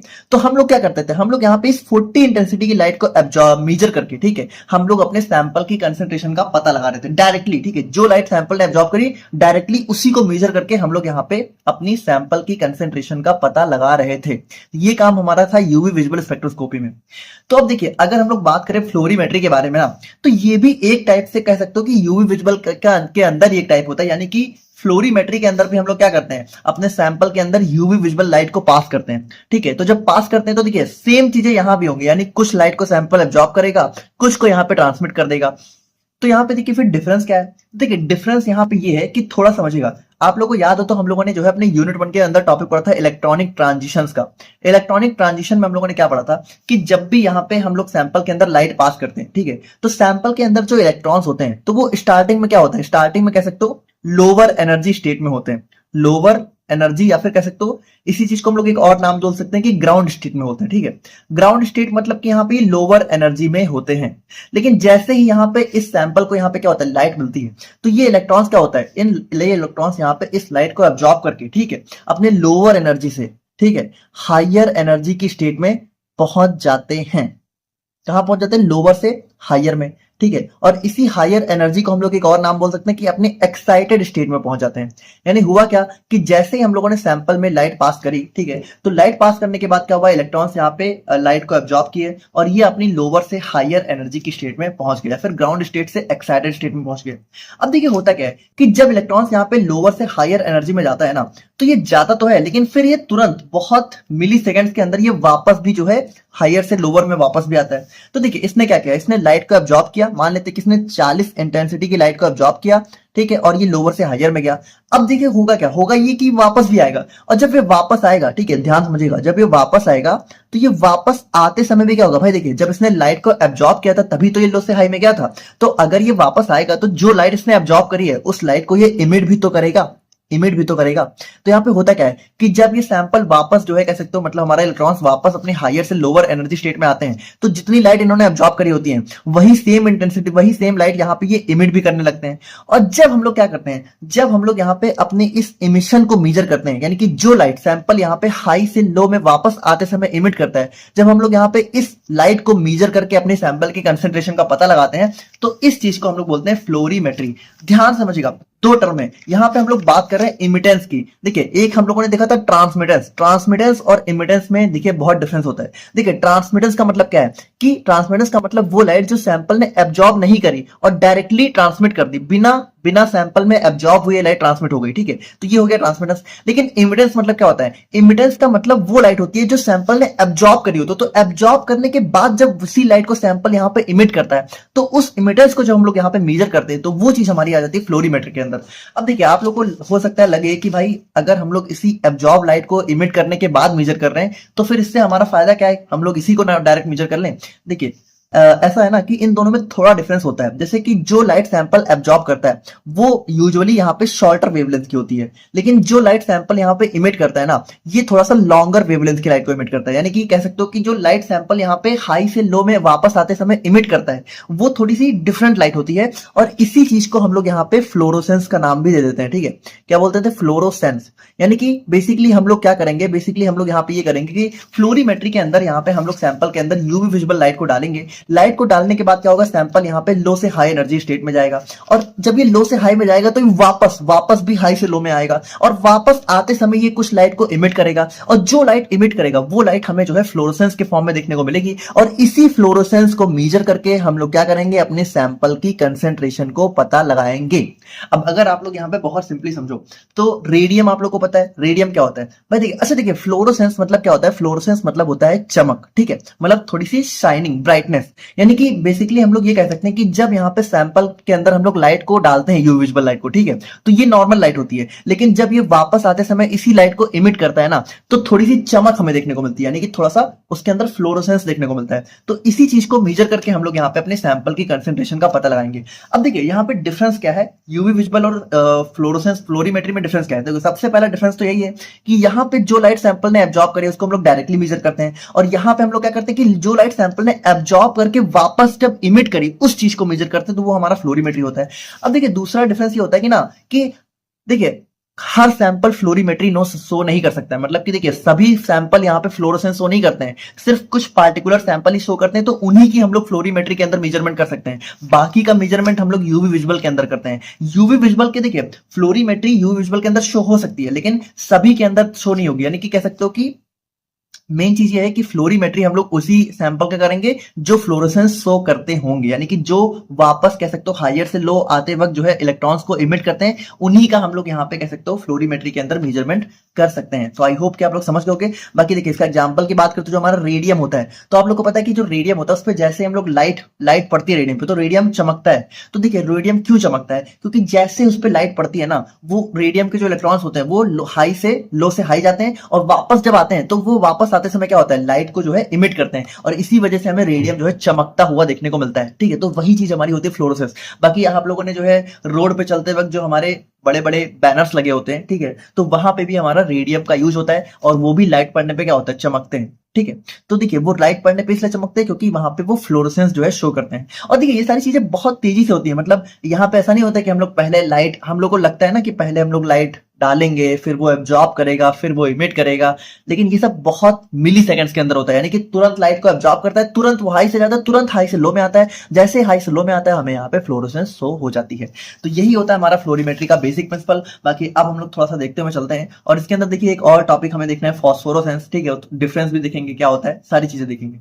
Fluorimetry is an analytical technique used to measure the intensity of fluorescence light emitted by a substance when it is exposed under UV और विजिबल लाइट। यानी कि देखिए इसमें हम लोग क्या करते हैं, जो लाइट यहाँ पे सैंपल एब्जॉर्ब करके इमिट करता है, देखिए समझिएगा सबसे मेन चीज है कि जो लाइट इमिट होता है, इमिट वो लाइट होती है जो सैंपल एब्जॉर्ब करता है, जबकि ट्रांसमिट वो लाइट होती है जो कि सैंपल ने एब्जॉर्ब नहीं करी होती है। तो ये एक बहुत डिफरेंस होता है ट्रांसमिटर्स और इमिटर्स में। इट इज मेन, बाकी देखिए इसके थ्रू हम लोग यहाँ पे क्वांटिटेटिव और क्वालिटेटिव एनालिसिस करते हैं। अब बाकी देखिए सिंपल सी बात है कि जितना ज्यादा सैंपल फ्लोरोसेंस शो करेगा, इसका मतलब यह है कि उस सैंपल की कंसेंट्रेशन उतनी ज्यादा है, जितनी ज्यादा कंसेंट्रेशन उतना ज्यादा फ्लोरोसेंस। बाकी देखिए अगर हम लोग थोड़ा सा इसकी थ्योरी की बात करें तो देखिए थ्योरी मतलब कि कह सकते हो कैसे होता है फ्लोरोसेंस। तो देखिए fluorescence is the emission of light by a substance that has absorb electromagnetic radiation. यानी कि देखिए वही चीज है कि हम लोग यू विजिबल लाइट को जब यहाँ पे मेजर कर मतलब डालते हैं अपने सैंपल पे, ठीक है, तो वो उसको एब्जॉर्ब करके यहाँ पे क्या करता है, इमिशन करता है। ठीक है, तो इमिशन की वजह से हमें फ्लोरोसेंस देखने को मिलता है।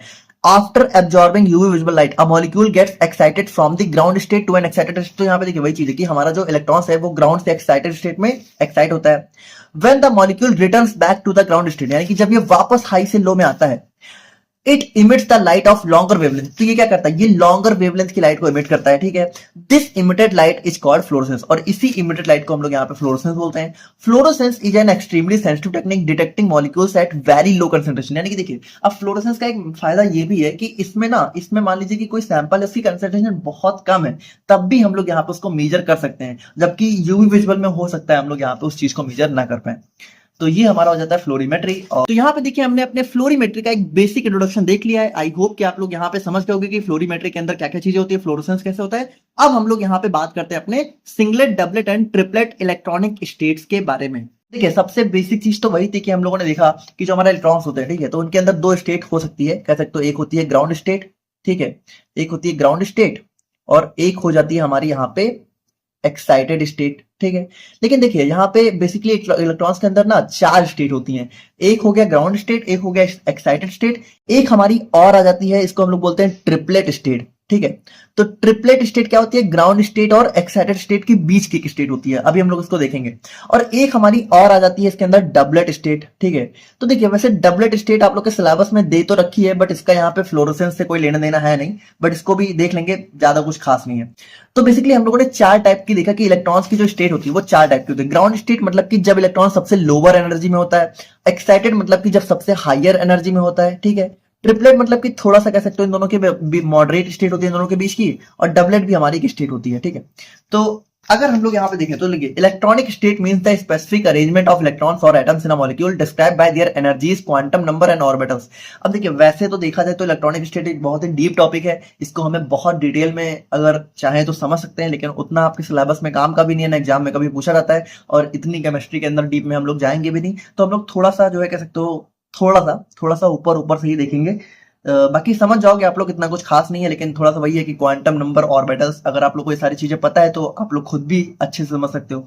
देखिए when electrons are in the lowest possible energy level the system is in the ground electronic state. अब देखिए जब यहाँ पे सैंपल हमारा सबसे लोवेस्ट एनर्जी स्टेट में होता है तो इसको हम लोग बोलते हैं ग्राउंड स्टेट। अब इसी ग्राउंड स्टेट को हम लोग एक और नाम देते हैं होमो। ठीक है, क्या बोलते हैं, होमो। होमो का मतलब होता है कि हाईएस्ट ऑक्यूपाइड मॉलिक्यूलर ऑर्बिटल। देखिए इसको हाईएस्ट ऑक्यूपाइड क्यों बोलते हैं, क्योंकि देखिए जो ग्राउंड स्टेट होता है ना, इसमें जो हमारा एक कॉन्सेप्ट होता है केमिस्ट्री में ऑर्बिटल्स का। ठीक है, इसको हम लोग कुछ इस तरीके से शो करते हैं। तो हाईएस्ट ऑक्यूपाइड का मतलब होता है कि यहाँ पे हमारे इलेक्ट्रॉन्स कह सकते हो एक ऑर्बिटल में दो इलेक्ट्रॉन आ सकते हैं, और इसमें दोनों ही इलेक्ट्रॉन यहाँ पे एक साथ में ही रहते हैं। ठीक है, अपोजिट स्पिन के साथ में। देखिए थोड़ा बहुत आप लोग को पता होगा तो समझ रहे होगे, मतलब नहीं पता तो सिंपली समझो कि जो सबसे लोवेस्ट एनर्जी स्टेट होता है उसको हम लोग बोलते हैं होमो, बस इतना याद कर लो काफी है। अब उसके बाद देखिए, व्हेन वन और more electron absorb energy and move to higher orbital then system is in an excited electronic state also referred as LUMO, ठीक है। तो अब देखिए ये जो हमारा एक्साइटेड स्टेट होता है इसको हम लोग एक और नाम से जानते हैं, इसको बोलते हैं ल्यूमो, ठीक है। तो ल्यूमो का मतलब होता है लोवेस्ट अनऑक्युपाइड मॉलिक्यूलर ऑर्बिटल। अब देखिए अनऑक्युपाइड का मतलब है कि यहाँ पे जो ऑर्बिटल होंगी, ठीक है, वो अनऑक्युपाइड होंगी, यानी कि इसमें एक ही इलेक्ट्रॉन देखने को मिलेगा। तो थोड़ा समझिएगा, ठीक है, कि मतलब कि हम हाईएस्ट ऑक्युपाइड में क्या होता है कि हमारा कह सकते हो मॉलिक्यूल के अंदर दो इलेक्ट्रॉन्स होते हैं ऑर्बिटल के अंदर, इसमें ऑर्बिटल के अंदर सिंगल इलेक्ट्रॉन होता है। अब देखिए अगर हम लोग यहाँ पे टाइप्स ऑफ इलेक्ट्रॉनिक स्टेट की बात करें तो यहाँ पे देखिए depending on how electron spin are arranged in these orbitals the excited state can be divided as follows, ठीक है। तो यहाँ पे देखिए अब थोड़ा समझिएगा कि अच्छा देखिए थोड़ा सा एक चीज समझ लीजिए कि इलेक्ट्रॉन्स क्या होता है। इलेक्ट्रॉन्स को हम लोग यहाँ पे कुछ इस तरीके की स्पिन से डिनोट करते हैं, ठीक है, ऐसे या फिर ऐसे, ठीक है। मतलब कि देखिए मतलब वैसे तो एरो से बना हुआ है बट ऐसे हम लोग बेसिकली ऐसे डिनोट करते हैं, बट आप लोग ऐसे समझ लो, ठीक है, कि इलेक्ट्रॉन्स को हम लोग यहाँ तो कह सकते हो कि ऊपर के ऐसे कह सकते हो, या तो ऊपर के एरो से शो करते हैं या तो जो है नीचे के एरो से शो करते हैं, ठीक है। ये इलेक्ट्रॉन्स की स्पिन होती है। मतलब कि देखिए अगर मान लीजिए दो इलेक्ट्रॉन ऐसे हैं ऊपर नीचे तो ये होता है अपोजिट स्पिन, और अगर मान लीजिए कि अगर दोनों इलेक्ट्रॉन सेम स्पिन में है तो ये हो गया सेम स्पिन। अब मान लीजिए कि देखिए अगर दो इलेक्ट्रॉन्स एक साथ हैं, ठीक है, तो ये हमारा कह सकते हो कि एक साथ हैं, ठीक है। तो मतलब कि हाईएस्ट ऑक्युपाइड, मतलब कि कह सकते हो इसमें ऑर्बिटल जो है पूरी तरीके से ऑक्युपाइड है।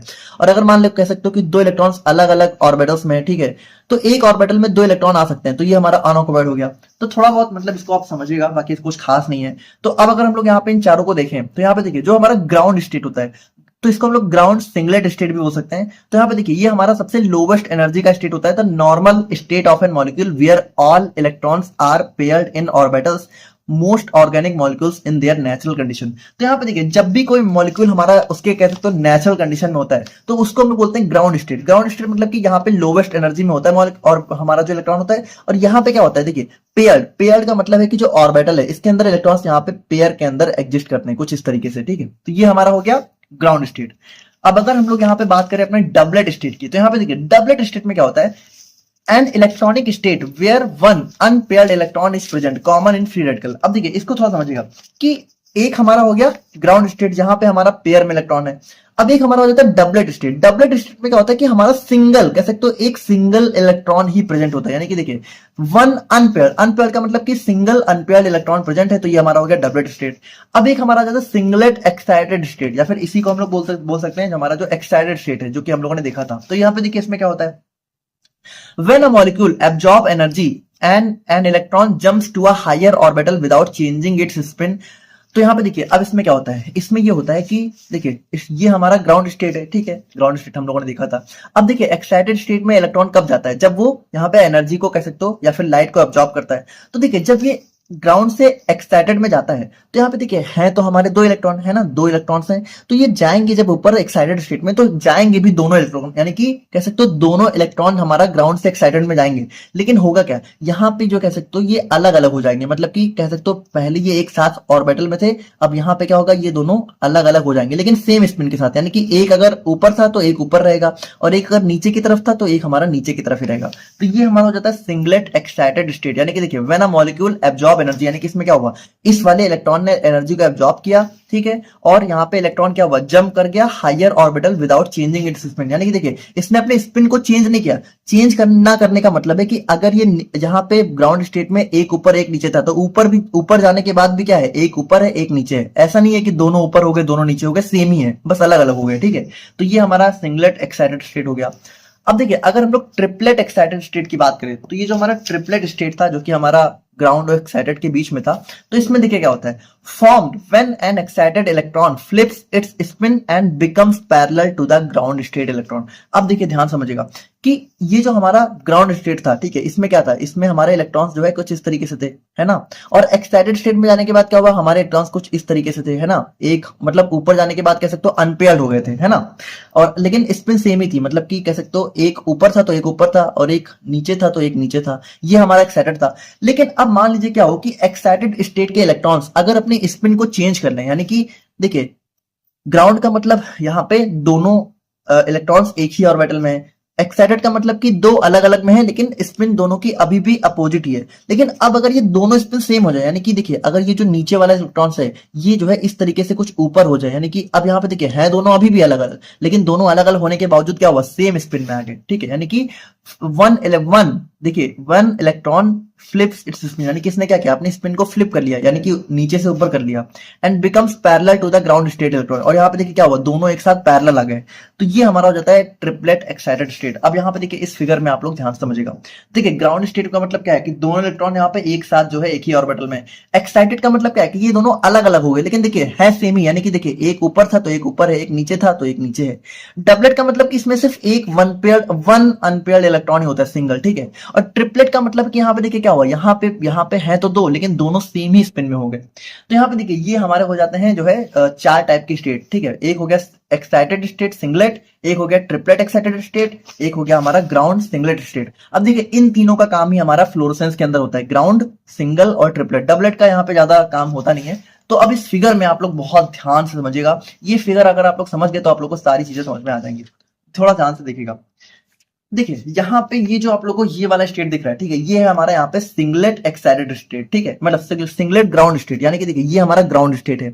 और ये जो आप लोग को ये दिख रहा है ये हमारा है सिंगलेट एक्साइटेड स्टेट, यानी कि हमारा एक्साइटेड स्टेट है। और ये जो यहाँ पे आप लोग को दिख रहा है ये हमारा ट्रिपलेट स्टेट है। देखिए S0 का मतलब सिंगलेट ग्राउंड स्टेट, S1 का मतलब सिंगलेट एक्साइटेड स्टेट, और T1 का मतलब हो गया ट्रिपलेट एक्साइटेड स्टेट।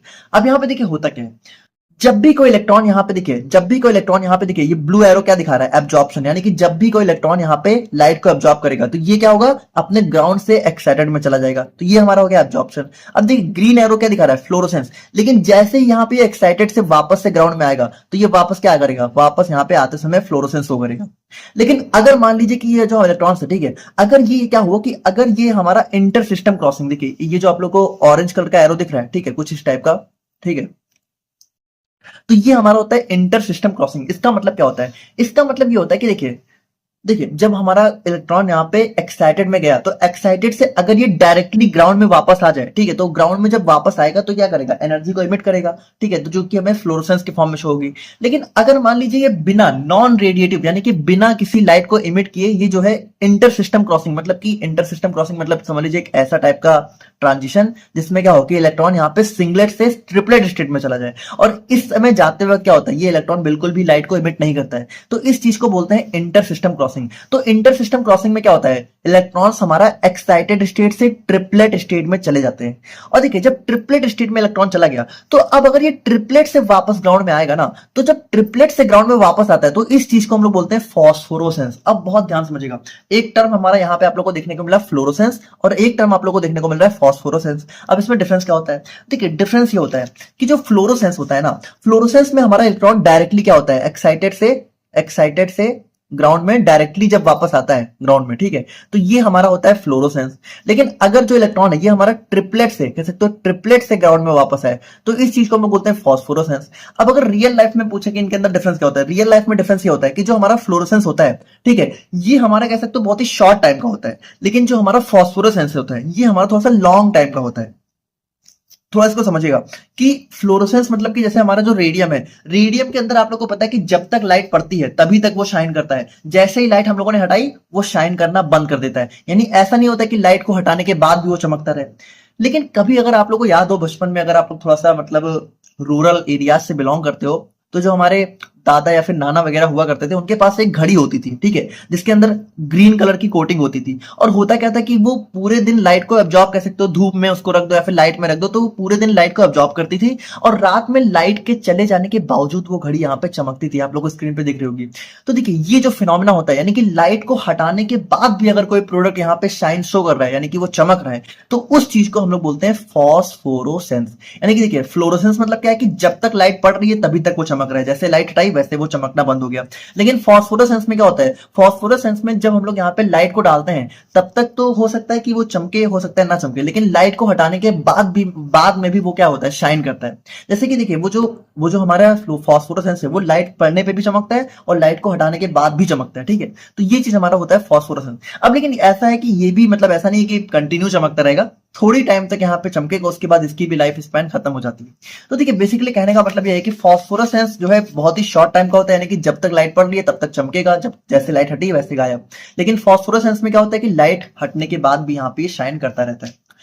अब देखिए एक एरो आप लोग को और भी दिख रहा है यहाँ पे वॉयलेट कलर का, और इस चीज को हम लोग बोलते हैं इंटरनल कन्वर्जन। अभी इंटरनल कन्वर्जन क्या है? देखिए इंटरनल कन्वर्जन का मतलब है कि जब लाइट हमारा कह सकते हो, देखिए हम लोगों ने क्या देखा कि सिंगलेट से वापस जब ग्राउंड में आता है तो ये लाइट को इमिट करता है, ठीक है, तो ये हमारा फ्लोरोसेंस हो गया।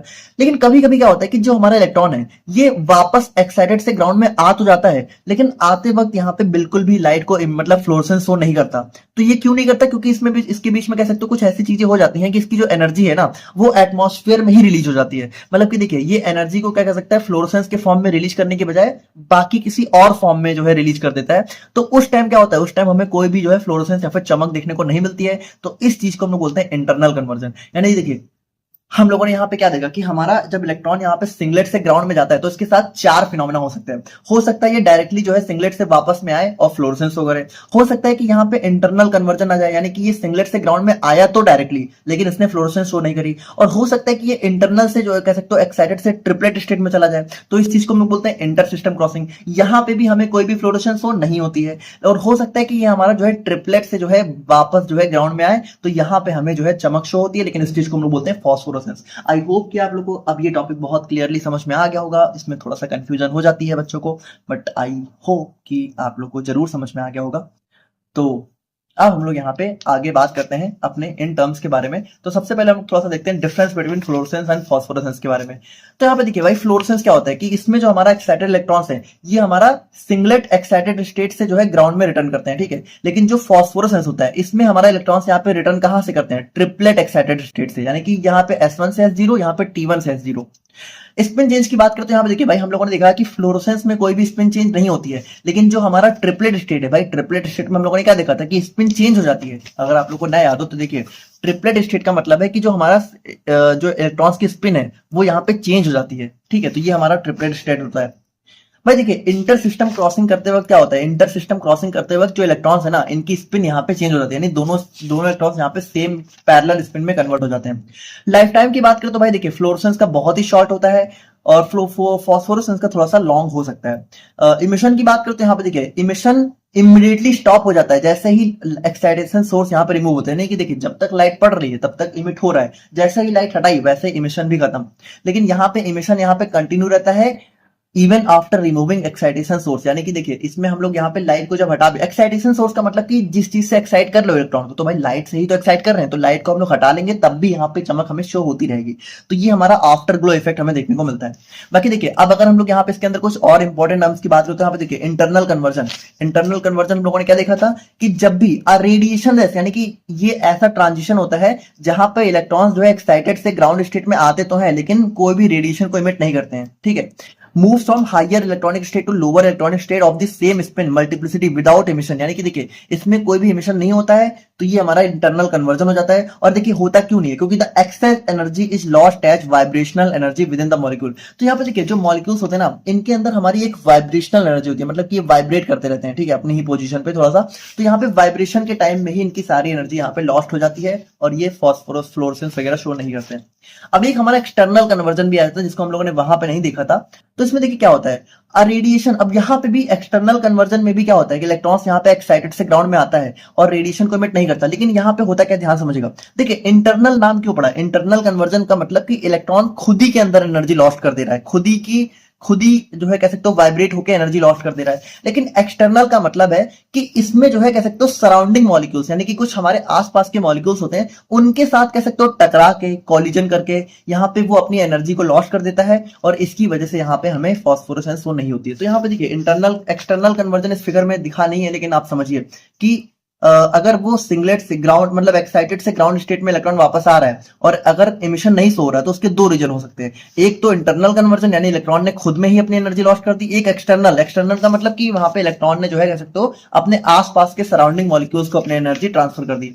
और इंटर सिस्टम क्रॉसिंग हम लोगों ने देखा था कि इट इज अ रेडिएशन। अब यहाँ पे भी रेडिएशन इमिट नहीं होती है और इलेक्ट्रॉन्स क्या होता है एक्साइटेड से जो है कह सकते हो ट्रिपलेट स्टेट में जाता है और यहाँ पे इलेक्ट्रॉन की स्पिन भी चेंज हो जाती है। तो ये हमारा हो जाता है इंटर सिस्टम क्रॉसिंग। तो यहाँ पे देखिए हमने अपने 6 क्वेश्चन को भी देख लिया और अब हम लोग यहाँ पे फाइनली बात करते हैं अपने यूनिट 1 के लास्ट क्वेश्चन के बारे में, जो कि आप लोग का बन जाता है इंस्ट्रूमेंटेशन ऑफ फ्लोरीमेट्री के ऊपर। तो यहाँ पे देखिए अब फ्लोरीमेट्री के अंदर हम लोग यहाँ पे कौन कौन से इंस्ट्रूमेंट्स का यूज करते हैं, मतलब इसके अंदर क्या क्या चीजें यूज होती हैं। तो आप लोग देखो तो इसके अंदर भी हमारी वही सारी चीजें आ जाएगी, ठीक है। एक हमारा सैंपल सेल होगा, एक हमारा डिटेक्टर होगा, रिकॉर्डर होगा, मोनोक्रोमेटर वगैरह होगा, ठीक है। तो इसके अंदर भी वही सारी चीजें आ जाएंगी। बस अब यहाँ पे देखिए, यहाँ पे इसमें एक और टॉपिक एक्स्ट्रा पूछ लिया जाता है कि वेरियस फैक्टर्स अफेक्टिंग फ्लोरोसेंस। तो अब यहाँ पे देखो ये जो फैक्टर्स अफेक्टिंग फ्लोरोसेंस है, तो ये टॉपिक भी हमारा काफी इंपॉर्टेंट होता है। कभी कभी क्या होता है, कभी कभी इन दोनों को साथ में या फिर कभी कभी इस क्वेश्चन को अलग से भी पूछ लेते हैं। तो सबसे पहले हम लोग फैक्टर्स अफेक्टिंग फ्लोरोसेंस को समझते हैं, ठीक है। और उसके बाद हम लोग बात करेंगे अपने instrumentation and application of fluorimetry के बारे में।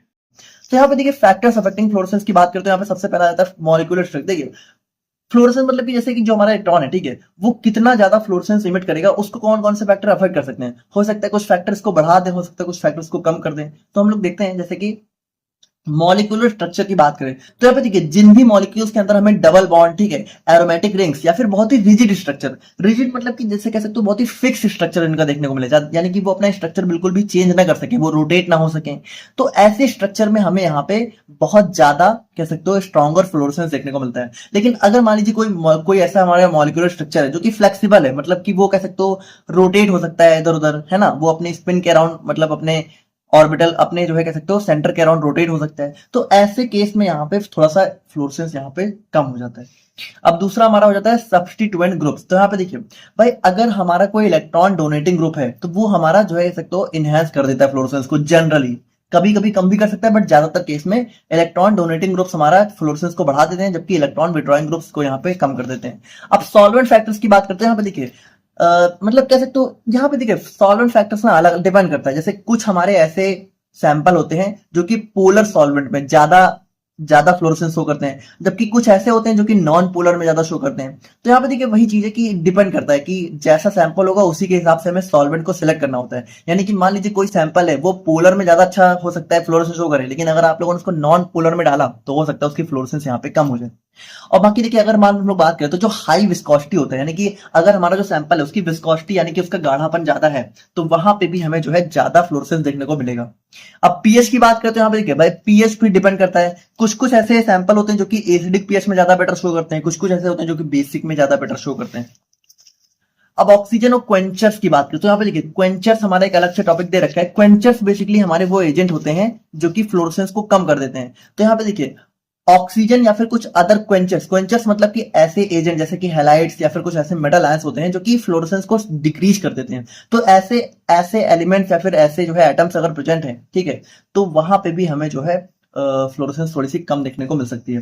कंसंट्रेशन की बात करते हैं। यहाँ पे देखिए अब कंसंट्रेशन का क्या सीन है कि जैसे मान लो कोई मॉलिक्यूल है तो भाई जितनी ज्यादा कंसंट्रेशन होगी उतना ज्यादा फ्लोरेसेंस होगा। लेकिन देखिए ये चीजें कह सकते हो एक लेवल तक तो सही है, मतलब कि एक लेवल तक क्या होता है, एक मॉडरेट कंसंट्रेशन तक हमें जो है फ्लोरेसेंस बढ़ता हुआ दिखता है उसकी कंसंट्रेशन के साथ। मतलब कि मान लीजिए कि किसी सैंपल का हम लोगों ने जो है कह सकते हो 40 ग्राम पर 100 ml लिया, ठीक है, तो हो सकता है वहां पे ज्यादा हो सकता है इसी सैंपल का हम लोगों ने जब 60 ग्राम लिया तब भी ज्यादा हो। लेकिन वहीं पे जैसे हम लोगों ने 80 ग्राम पर ml मान लीजिए लिया, 100 ml, ठीक है, या फिर 1000 जो भी है, तो वहां पे हो सकता है कि सैंपल का फ्लोरेसेंस यहाँ पे घट भी जाए। यानी कि देखिए एक लो से मॉडरेट तक तो यहाँ पे फ्लोरेसेंस इंटेंसिटी बढ़ती है, लेकिन बहुत ही हाई कंसेंट्रेशन पे क्या होता है कि हमारा मॉलिक्यूल्स आपस में ही टकराने लगते हैं। और आपस में टकराने को हम लोग बोलते हैं सेल्फ क्विंचिंग, यानी कि जो मॉलिक्यूल है वो आपस में ही टकरा के अपनी एनर्जी को लॉस कर दे रहा है। तो उस चीज की वजह से फ्लोरेसेंस यहाँ पे रिड्यूस हो सकता है।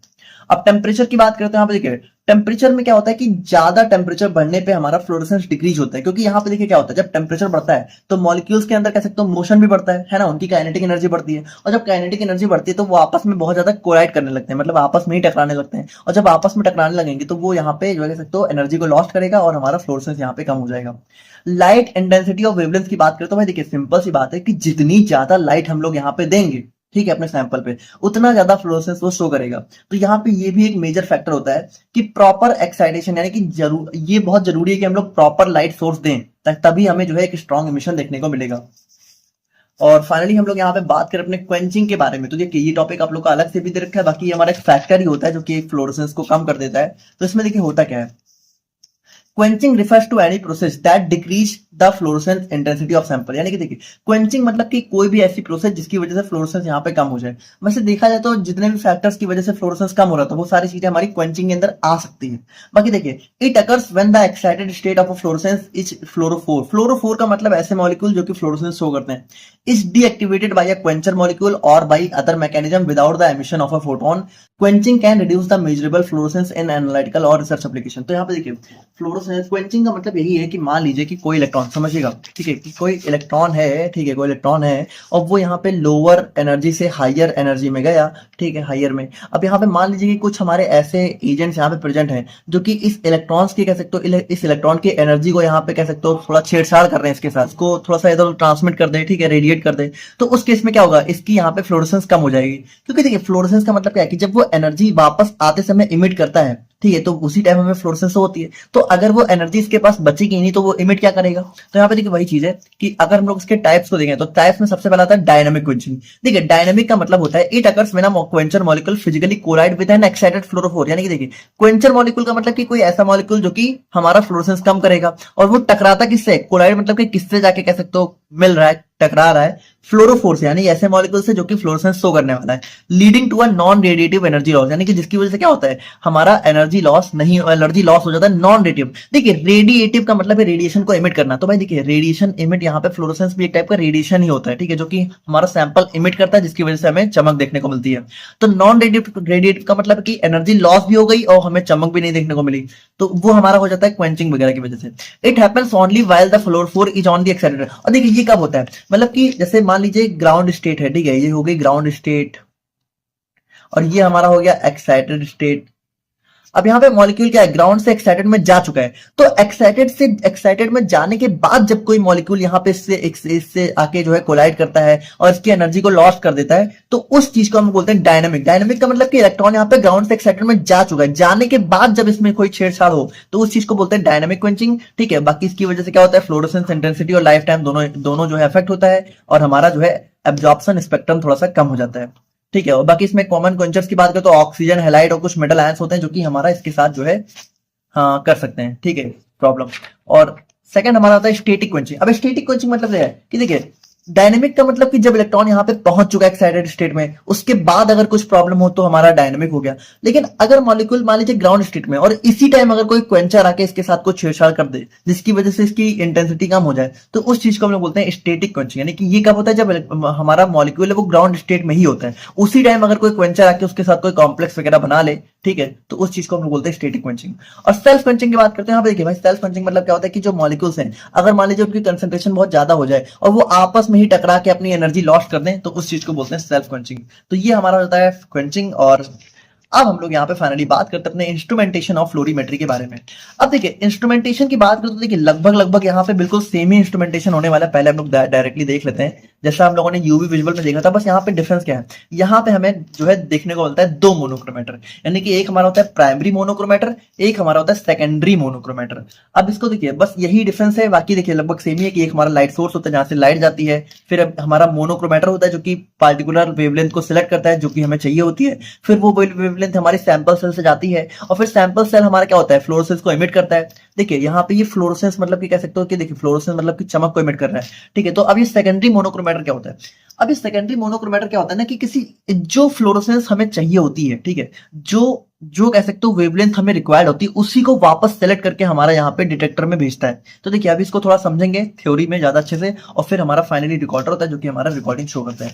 तो देखिए अब हम लोग यहाँ पे एक एक करके देखते हैं तो आप लोग समझोगे। जैसे इसके अंदर हमारे टोटल जो है पहला लाइट सोर्स होता है प्राइमरी मोनोक्रोमेटर। अब इस प्राइमरी मोनोक्रोमेटर को हम लोग फिल्टर के नाम से भी जान सकते हैं। देखिए वैसे तो मोनोक्रोमेटर फिल्टर अलग अलग चीज है पर दोनों का काम एक ही होता है। अब फिल्टर क्या है कि जैसे मान लीजिए कोई बहुत ही लो लेवल का हमारा सिस्टम है, ठीक है, तो उसमें फिल्टर यूज कर लेते हैं। देखिए फिल्टर और मोनोक्रोमेटर मतलब क्या, फिल्टर मतलब कि लाइट को फिल्टर करना, यानी जो चीज चाहिए हमें वही चीज सेलेक्ट करना। तो फिल्टर हो चाहे मोनोक्रोमेटर हो दोनों सेम ही काम करते हैं, बस फिल्टर हमारा थोड़ा सा लो लेवल का होता है, मोनोक्रोमेटर थोड़ा हाई लेवल का डिवाइस होता है। फिर हमारा सैंपल होल्डर हो गया, फिर सेकेंडरी मोनोक्रोमेटर, फिर डिटेक्टर, फिर रिकॉर्डर। तो लाइट सोर्स की बात करें तो देखिए ये भी बहुत अलग अलग टाइप के हो सकते हैं। जैसे पहला आ गया मर्करी वेपर लैम्प। तो देखिए ये हमारा गैस डिस्चार्ज लैम्प होता है जिसके अंदर हमारा मर्करी वेपर हमें देखने को मिलता है और ये हमारा बहुत ही इंटेंस मतलब कि ये बहुत ही इंटेंस रेडिएशन को इमिट करता है डिस्क्रीट मतलब कि अलग अलग यूवी लाइट्स में, जैसे कि मेनली यहाँ हमारे 254 नैनोमीटर और 365 नैनोमीटर की रेंज में हमें जो है इमिशन हमें देता है। और बाकी ये हमारा बहुत ही कॉमन एक्साइटेशन सोर्स होता है यूवी फ्लोरीमेट्री में। दूसरा हमारा जेरॉन आर्क लैंप आ जाता है। तो यहाँ पे देखिए, यहाँ पे ये बहुत ही हाई प्रेशर होता है जहाँ पे हमारा जेनॉन गैस फील्ड होती है और यहाँ पे इलेक्ट्रिक सप्लाई भी पास होती है, ठीक है, इलेक्ट्रिक डिस्चार्ज पास होता है। और बाकी ये एक कंटिन्यूअस स्पेक्ट्रम प्रोवाइड करता है यूवी विजिबल और नियर इंफ्रारेड, यानी कि इंफ्रारेड रीजन की लाइट पे भी थोड़ा बहुत ये जो है कह सकते हो स्पेक्ट्रम को प्रोवाइड करता है। और बाकी ये मॉडर्न फ्लोरीमीटर्स में जो है कह सकते हो प्रेफर किया जाता है। और बाकी एक हमारा और ज्यादा टंगस्टन लैंप, यहाँ पे देखिए ये भी हमारा जो है एक टाइप का लाइट सोर्स होता है। इसमें हमारा टंगस्टन फिलामेंट देखने को मिलता है। यहाँ पे भी ये भी हमारा एक जो है कंटिन्यूअस रेडिएशन को इमिट करता है। और यहाँ पे जो है ये भी हमारा विजिबल फ्लोरीमेट्री में प्रॉपर एक्साइटेशन के लिए यूज किया जाता है, लेकिन यूवी लाइट को यहाँ पे इमिट नहीं कर पाता है, ठीक है। यूवी विजिबल में विजिबल को कर देता है, यूवी को नहीं कर पाता है। अब प्राइमरी मोनोक्रोमेटर की बात करते हैं। यहाँ पे देखिए भाई, ये हमारा, इसको हम लोग यहाँ पे एक्साइटेशन मोनोक्रोमेटर के नाम से भी जानते हैं, क्योंकि देखिए यहाँ पे क्या करता है, select a specific wavelength of light from the source to excite the sample. क्योंकि देखिए ये क्या करता है, ये हमारा उस लाइट को पास करेगा हमारे सैंपल पे जो कि इस सैंपल को एक्साइट करेंगी। भाई एक्साइट ही तो करेंगी ना, ग्राउंड से एक्साइटेड स्टेट में। तो ये हमारा उस पार्टिकुलर यूवी विजिबल को सेलेक्ट करेगा जो कि हमें चाहिए होगी सैंपल को एक्साइट करने के लिए। और बाकी देखिए, इन फ्लोरीमीटर्स फिल्टर्स में replace monochromator for simplicity and cost effectiveness. बाकी देखिए कभी कभी क्या होता है कि लो लेवल का जो हमारा फ्लोरीमीटर होता है, ठीक है, तो उसमें हम लोग यहाँ पे मोनोक्रोमेटर की बजाय फिल्टर्स का भी यूज कर लेते हैं अपने कॉस्ट को बचाने के लिए और सिंप्लिसिटी रखने के लिए। फिर नेक्स्ट हमारा सैंपल होल्डर। सैंपल होल्डर मतलब क्या हुआ कि हमारा कह सकते हो ऐसा बॉक्स या फिर डिवाइस जो कि सैंपल को होल्ड करता है, ठीक है। तो यहाँ पे इसके अंदर मेनली हम लोग क्वार्ट्ज सैंपल्स, क्वार्ट्ज जो है क्वार्ट्ज के मतलब सैंपल होल्डर का यूज करते हैं, क्वार्ट्ज का बना होता है। सेकेंडरी मोनोक्रोमेटर की बात करें तो यहाँ पे देखिए ये also known as emission monochromator, यानी कि देखिए अब ये क्या करता है, ये हमारा उसी फ्लोरोसेंस इमिशन वेवलेंथ को सिलेक्ट करता है जो कि यहाँ पे सैंपल ने इमिट करी होती है। थोड़ा समझिए, जैसे होता क्या है कि जैसे जब सैंपल, जैसे मान लीजिए ये हमारा सैंपल का कंसेंट्रेशन है, ठीक है। तो जैसे मान लीजिए हम लोगों ने लाइट ऐसे पास करी, ठीक है। तो कुछ लाइट क्या होता है, देखिए कुछ लाइट तो सैंपल एब्जॉर्ब कर लेता है, लेकिन कुछ को क्या होता है कि कभी कभी सैंपल से वो टकरा के, ठीक है, टकरा के थोड़ा सा ऐसे मतलब इधर उधर होके चली जाती है। थोड़ा सा मान लीजिए सैंपल से टकराई और यहाँ पे ऐसे निकल गई, ठीक है, या फिर सैंपल से मान लीजिए ऐसे लाइट आई, ऐसे टकराई और ऐसे चली गई। तो इस चीज को हम बोलते हैं रिफ्रैक्टेड रे, ठीक है। तो रिफ्रैक्टेड, तो इसको हम बोलते हैं स्कैटरिंग ऑफ लाइट। अब इसको भी हमें आगे पढ़ना है। तो देखिए स्कैटरिंग में क्या होता है, स्कैटरिंग में प्रॉब्लम ये है कि जो स्कैटरिंग लाइट होती है ना, वो एब्जॉर्ब लाइट नहीं होती, बल्कि वो एक टाइप की ट्रांसमिटेड लाइट ही होती है। तो हमें इस स्कैटरिंग लाइट को तो मेजर करना नहीं है। तो ये जो हमारा सेकेंडरी मोनोक्रोमेटर होता है, ये क्या करता है, ये उसी लाइट को मेजर करता है जो कि सैंपल ने एब्जॉर्ब करने के बाद इमिट करी होती है, उसको ही यहाँ पे कह सकते हो सिर्फ आगे भेजता है ना। और बाकी जो स्कैटर्ड लाइट होती है उनको यहाँ पे हटा देता है। Work same way as excitation monochromator but placed in emission path, यानी कि देखिए ये बिल्कुल मोनोक्रोमेटर जैसा ही काम करता है जो कि हमारा प्राइमरी होता है, ठीक है। बस इसको हम लोग क्या करते हैं, इसको हम लोग डिटेक्टर और सैंपल सेल के बीच में रखते हैं। और बाकी फिर हमारा फाइनली डिटेक्टर आ जाता है जो कि हमारा फ्लोरोसेंस सिग्नल को जो है इलेक्ट्रिकल सिग्नल में कन्वर्ट करता है। अब कॉमन डिटेक्टर्स की बात करें तो यहाँ पे भी देखिए सेम वही डिटेक्टर्स हम लोग यूज करेंगे, जैसे कि फोटो मल्टीप्लायर ट्यूब हो गया, फोटो डायोड्स हो गए। तो देखिए इन दोनों को हम लोगों ने ऑलरेडी डिस्कस किया हुआ है। तो अगर आप लोग को इनको डिटेल में पढ़ना है तो आप यहाँ पे यूवी विजुअल स्पेक्ट्रोस्कोपी को देख सकते हैं। और रिकॉर्डर की बात करें तो रिकॉर्डर मतलब कि फाइनली हमारा जो है कह सकते हो डिटेक्टर के सिग्नल को मेजर करके हमें एक फाइनल डाटा देता है, जिसकी वजह से हम लोग यहाँ पे सैंपल की कंसेंट्रेशन को पता लगाते हैं। तो ये हमारा फाइनली हो जाता है पूरा इंस्ट्रूमेंटेशन ऑफ फ्लोरीमेट्री। और अब हम लोग यहाँ पे बात करते हैं फाइनली अपने एप्लीकेशन ऑफ फ्लोरीमेट्री के बारे में। तो यहाँ पे देखिए एप्लीकेशन की बात करें तो यहाँ पे देखिए भाई हमारा फार्मास्यूटिकल एनालिसिस में हम लोग यहाँ पे इसका यूज करते हैं, जैसे कि जो भी हमारे फ्लोरोसेंट ड्रग्स होते हैं। भाई देखिए सबसे इंपॉर्टेंट चीज वही है कि हम लोग उन्हीं सैंपल की एनालिसिस कर सकते हैं जो फ्लोरोसेंट शो करते हैं, जैसे कि क्विनीन, मॉर्फिन। तो इन सबके एनालिसिस में हम लोग यहाँ पे इसका यूज करते हैं। क्वालिटी कंट्रोल में भी हम लोग यहाँ पे इसका यूज करते हैं, ठीक है। उसके बाद क्लिनिकल और मेडिसिनल यूज की बात करें तो कुछ हमारे अमीनो एसिड्स होते हैं, ठीक है, जो कि फ्लोरोसेंट शो कर सकते हैं, उनका एस्टिमेशन कर सकते हैं। डायग्नोस्टिक टेस्ट की बात करें तो प्लाज्मा सीरम एनालिसिस हो गया। उसके बाद यहाँ पे बायोकेमिकल रिसर्च की बात करें तो हमारा जो है कह सकते हो एंजाइम काइनेटिक्स हो गए, प्रोटीन लिगेंड इंटरेक्शन हो गया, ठीक है, डीएनए आरएनए फ्लोरोसेंस ऐसे हो गया। और उसके बाद एनवायरमेंटल स्टडीज की बात करें तो बहुत सारे हमारे पॉल्यूटेंट्स होते हैं, पेस्टिसाइड्स होते हैं, पॉलीसाइक्लिक एरोमेटिक हाइड्रोकार्बन्स हो गए। तो देखिए भाई सिंपल सी बात है, सैंपल की एनालिसिस में ही हम लोग यहाँ पे इसका यूज करते हैं, ऐसे सैंपल की जो कि फ्लोरोसेंस शो कर सकते हैं। तो यहाँ पे देखिए इसी के साथ हमारे यूनिट 1 के सभी इंपॉर्टेंट क्वेश्चंस यहाँ पे कवर हो जाते हैं। बाकी अगर आप लोगों को कोई डाउट है, कोई चीज नहीं समझ में आई है तो प्लीज आप लोग यहाँ पे कमेंट में बताइएगा। बाकी आप लोग को ये इंपॉर्टेंट क्वेश्चन आंसर की सीरीज कैसी लग रही है उसको भी थोड़ा सा बताइएगा। अब जैसे देखिए यहाँ पे हमने ज्यादा कुछ नहीं किया है ऑल्दो, ठीक है, हमने बस लेक्चर्स को थोड़ा सा इंपॉर्टेंट क्वेश्चंस के पर्सपेक्टिव से अरेंज कर दिया है, बट आई थिंक कि ये आप लोग के लिए ज्यादा हेल्पफुल रहेगा, है ना। आप लोग शायद और भी कई सारी चीजों में बिजी होगे, तो बताइएगा आप लोगों को कैसा लग रहा है। और बाकी डिटेल वीडियोस तो ऑलरेडी अवेलेबल थी, एंड बाकी कोई डाउट होगा तो आप लोग बताइएगा। मिलते हैं नेक्स्ट वीडियो में, तब तक के लिए थैंक यू सो मच।